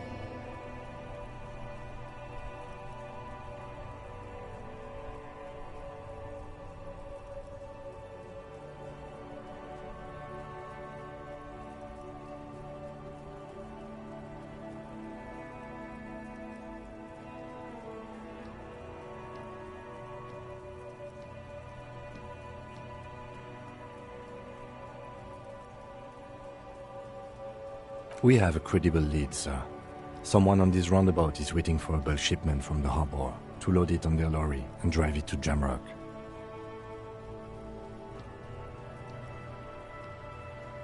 Not me, man. No way.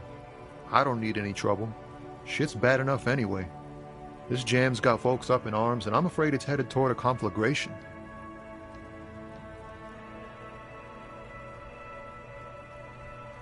Look, man, I try to stay away from the criminal underbelly of Revachol. I'm a guest. We wouldn't say he's lying, sire. But... Just be straight with him. Hey, man, that's serious criminal talk.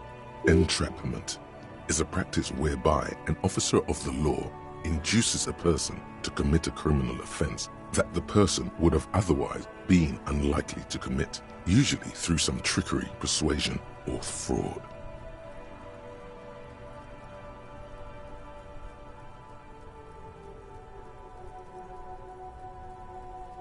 Then what's your deal here? So much for subtlety. Better get straight to the point. We have a credible lead, sir. Not me, man. No way. I don't need any trouble. Shit's gotta guard the stuff.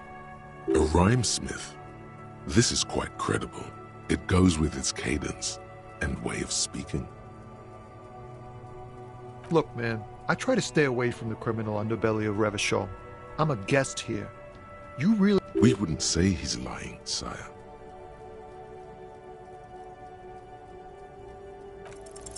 Your best verse? You don't even have a bad... That's brutal, man. But you know... No, stop. He's already mortified. That's, In the name of God, what are you doing?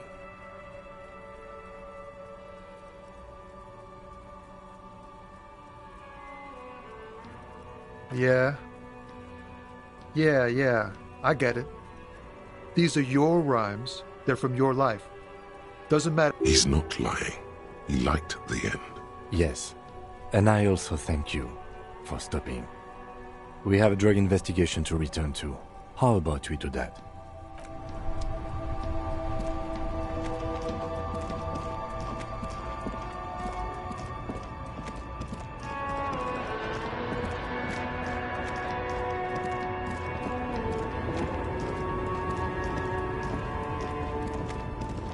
The woman still has her eyes fixed.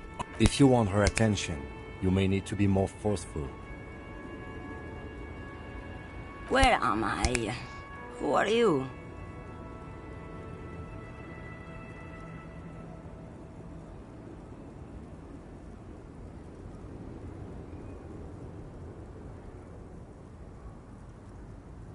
Never mind. I remember now. I'm still stuck in that traffic jam in the 50s.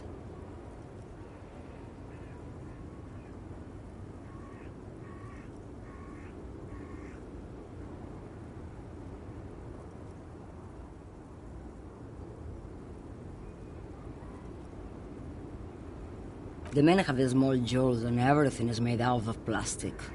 Why do you need plastic when you can make the world out of amber? Back in Mecca, during the time of the revolution, the sidewalks and cafes are filled with young people. I was on my way to see a new Boyadero until you came along, that is.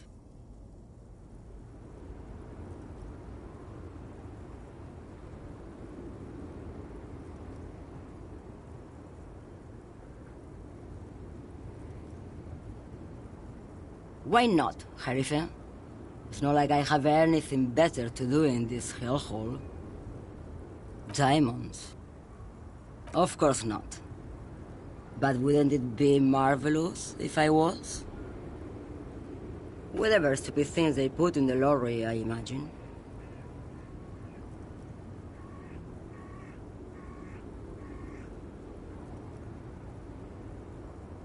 I quit concerning myself with that a long time ago. Besides, I don't drive the lorry for the cargo, if you know what I mean. Then it's contraband, Lowman. What? Do you want to take an old woman in? Be my guest. Lock me away like Bad Hand Hermenegildo. Bad Hand? Hermenegildos' bad hand strangled 300 people. What can I say? Some people just really like strangling people. What do I need drugs for, Lowman? What I see, what I feel, the great adversary, no drugs can compare. If you don't know, Maybe if she thought you're corrupt.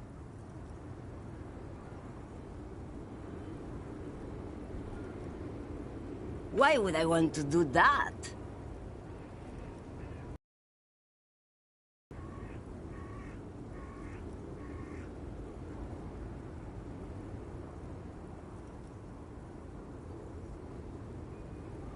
Lowman, what in the name of God are you talking about?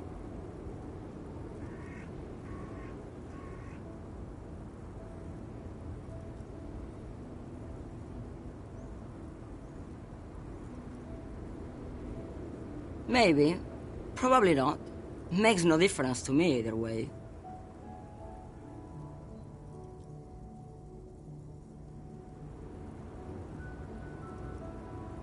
Just this month, I made half a dozen trips from Saramirizza to Grat, on the U41A. What do you think they take from Saramirizza to Grat, Lowman? No, Lowman, diamonds.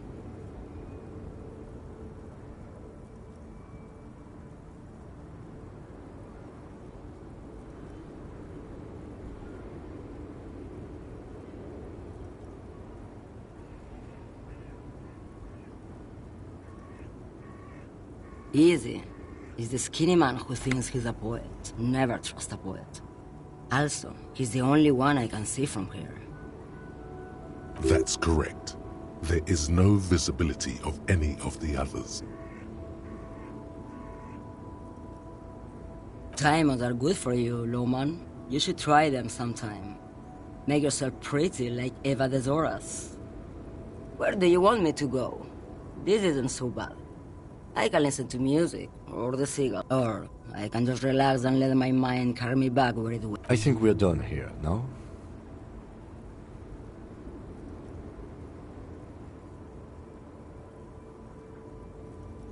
She's just a distracted old woman. We should maybe let her... So he doesn't think she's a smuggler? You hear that, Loman? I don't think your partner likes you spending too much time with me.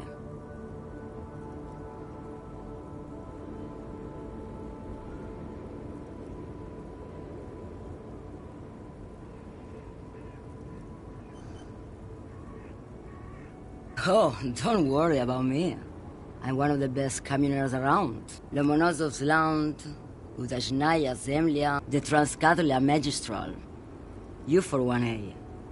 Adestradas do Mirador. All the good ones. The deep trenches. Where the bluebirds fly.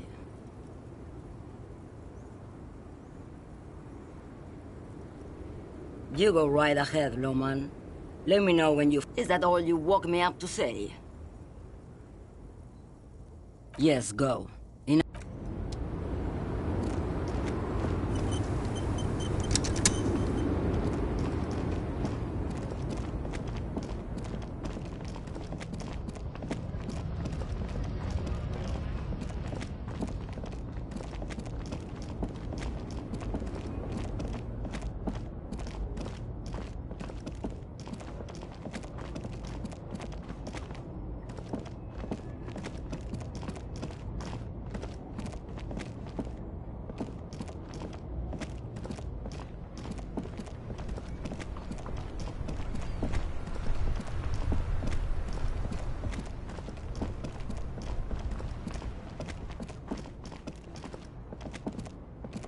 Everything's still cool here, officer.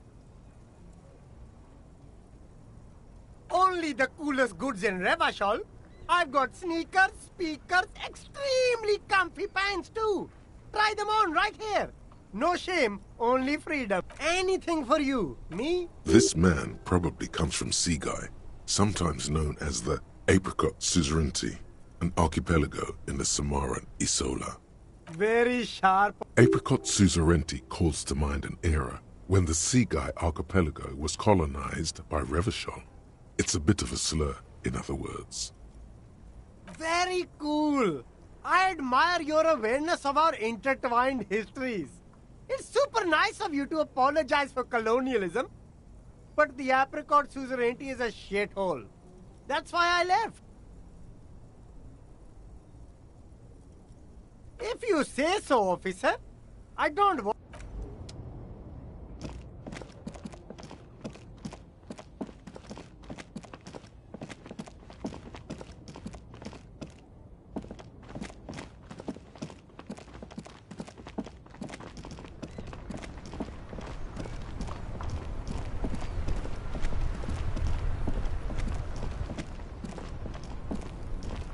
Hello again, my man.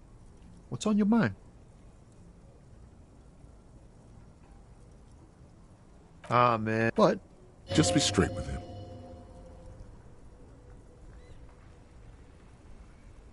Hey, man, that's... Entrapment is a practice whereby an officer of the law induces a person to commit a criminal offense that the person would have otherwise been... Then what should... So much for subtle. We have a credible... Not me, man. No way. I don't need any trouble. Look, man. We wouldn't say he's lying, sire.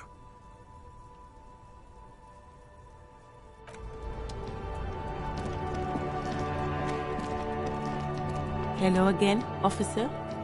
How are things?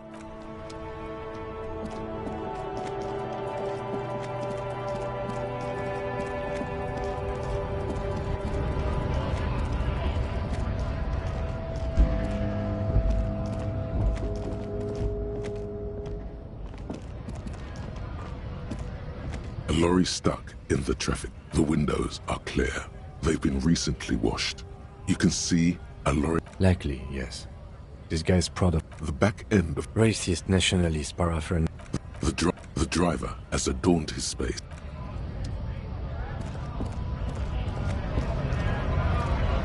Right to work! Right to work! Shame on you! What's it to you? Big mess caused by union greed. But we're all workers, right? Workers stick together. Came from the eminent domain, and Jamrock. Backgrounds and odd jobs. Heavy worked at territorial. Ring a bell? We're done here. I have a strike to break.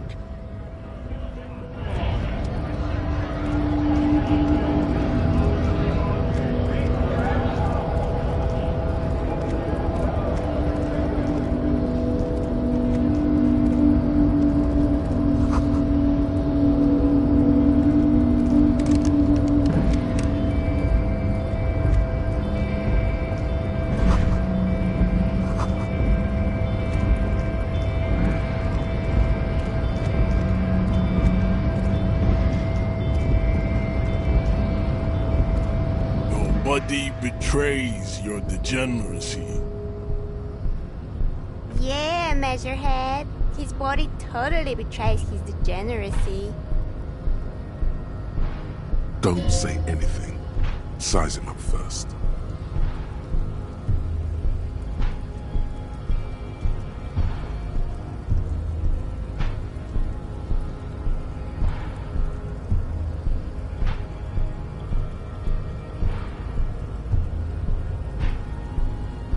Are you admiring my morphophysiology? It must be frightening to stand in the shadow of this racial pinnacle. Be calm, Sandwich. You are not in danger, because you are not a threat to me. What is this androgynous display of sexual maturity? Merely standing up makes you sweat profusely. Your breathing is erratic. Your own heartbeat in your ears grows frantic. Stop it! You are embarrassing yourself in front. This display of weakness may appeal to older women with a stronger maternal instinct. But it is like... Jean-Luc, his body is betraying his degeneracy pretty hard. Maybe you can ask him to leave.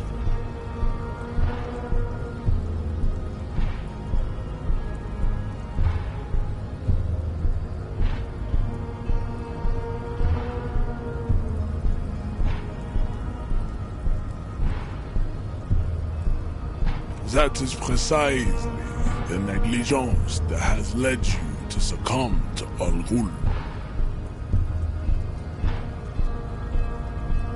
You reek of it. An invisible sword of Al-Ghul emerges from your throat. You cannot see it, but others can. It is making the woman in my company sick.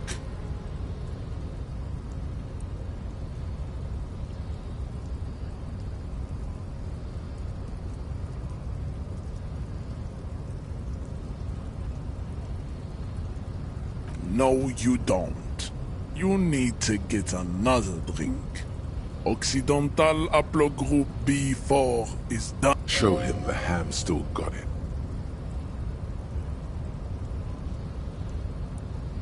Does this remind you of someone? The guy down there?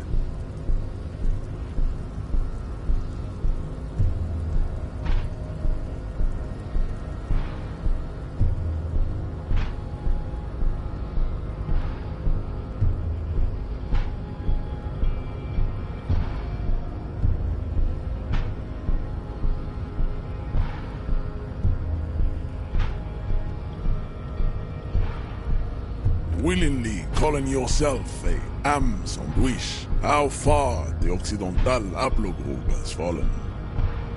You were once a noble and powerful.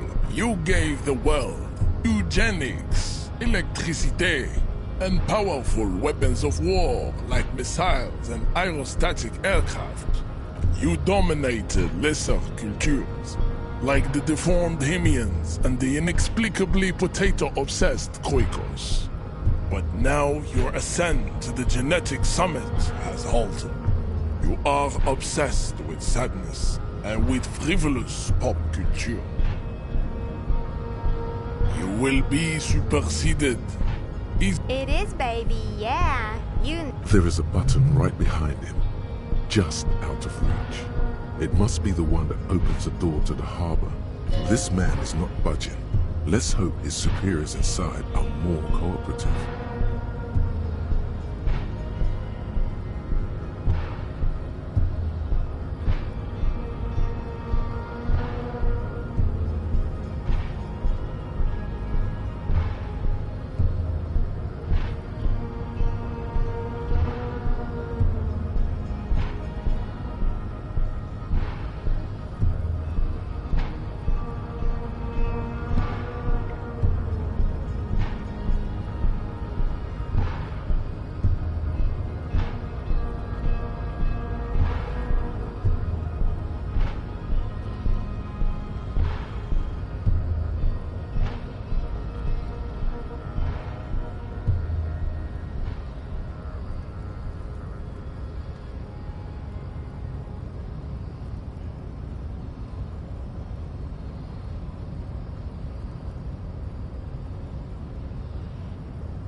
It is my task to keep the degenerate drunks from entering the harbor. Enough with this begging. Bring your troops to the Semenine Islands and to Boogie Street, and we will pulverize you. The walls will be lined with bottles of Al Ghul, your beloved beverage. Inside, we will store the oaths to... There may be a peaceful solution to this. You could internalize Meshahed's race theory. He would take you as one of his own.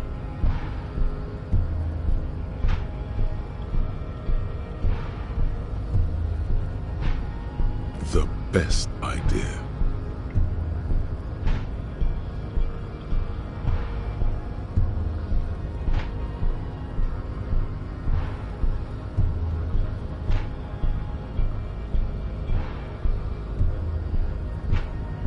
He does not so much as glance at the object.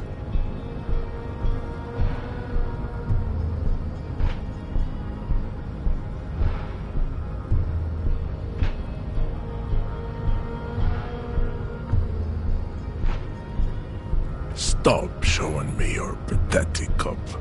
I have no... He had nothing to do with it.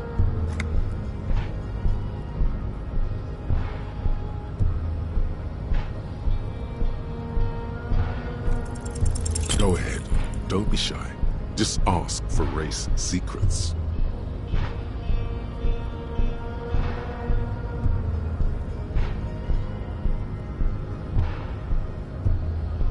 That's understandable. Jean-Luc Megerhead is a sage and an intellectual giant of race theory. Racists are generally not very good examples of their race. I am not like them. I am craniometric perfection. I have taken the trouble to permanently draw a phrenologic grid on my skull and features. This should dispel any doubt.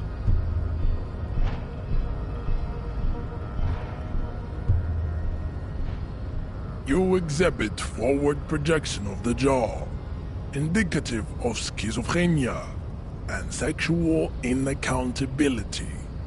From a purely aesthetic standpoint, the dimple in your jaw makes you look like a baby. This is not craniometry, just an observation. It is impossible to see any more of your bone structure. It is covered in the ravages of Al Ghul. From what remain of your features, I can see. This leads me to conclude you are not a police officer. You are a common criminal, an offspring of murderers and say your racial heritage is uninteresting. It is the same as all Revacholians. Your parents and their parents made the decision to reproduce while under the influence of Al-Ghul. That is the only reason you are here. Don't be vulgar. White or not has got little to do with this. The race enigma... There must be some friction there. He's keeping it well hidden, however.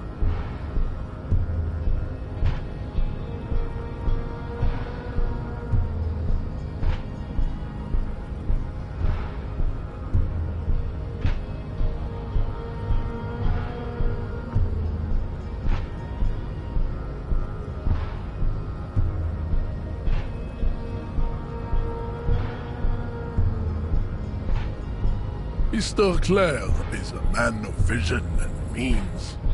He has the will to confront also. To serve is noble. It takes discipline. Your petulant individualism has only contributed to your race failure. It is lax and moronic.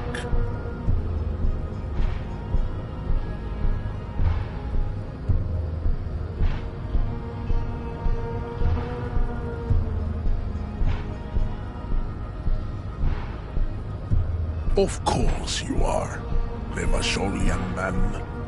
The failure of communism to challenge the above all. Rampant multinational finance still reigning large. Tell me, where have you gotten your love of pathetic communism from? Degenerate youth culture? Rock and roll music?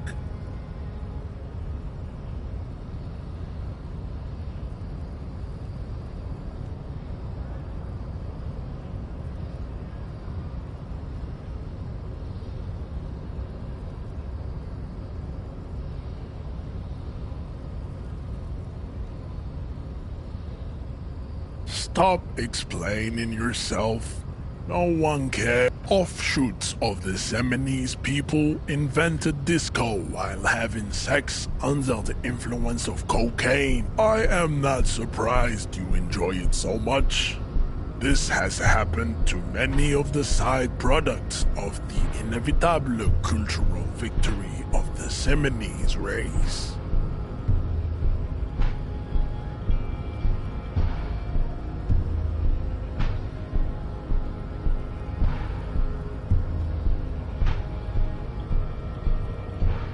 What you need is to come to terms with extinction and never getting that dead body down from the tree.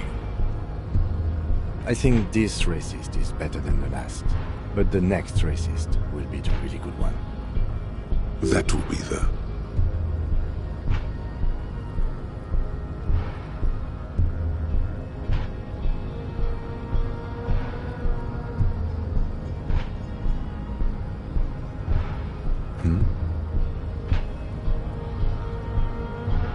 That is understandable. The previous racist did not bow. These cops are just jealous, Jean-Luc.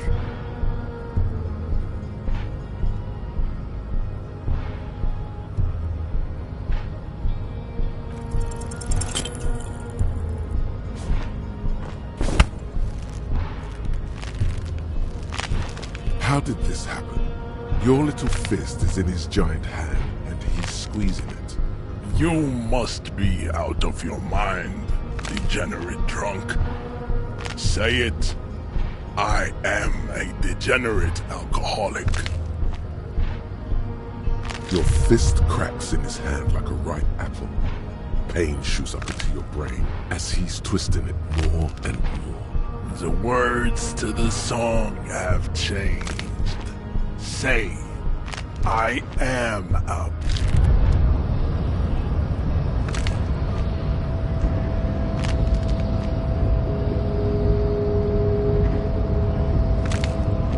You feel something in your chest, an unnatural pressure. It's spreading to your left arm, your jaw.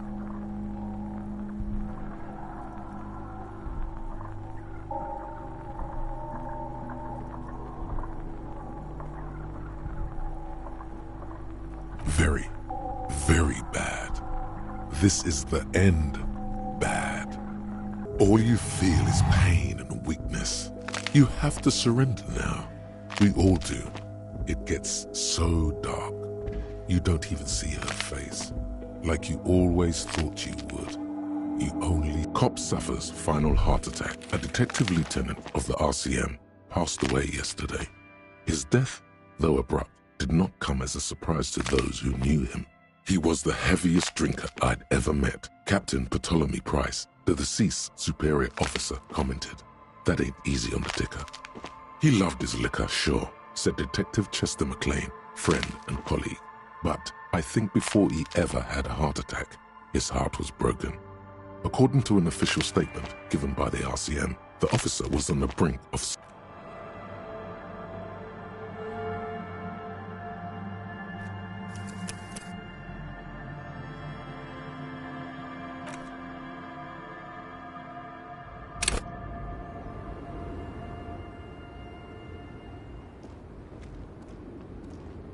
The woman is still hunched over the railing.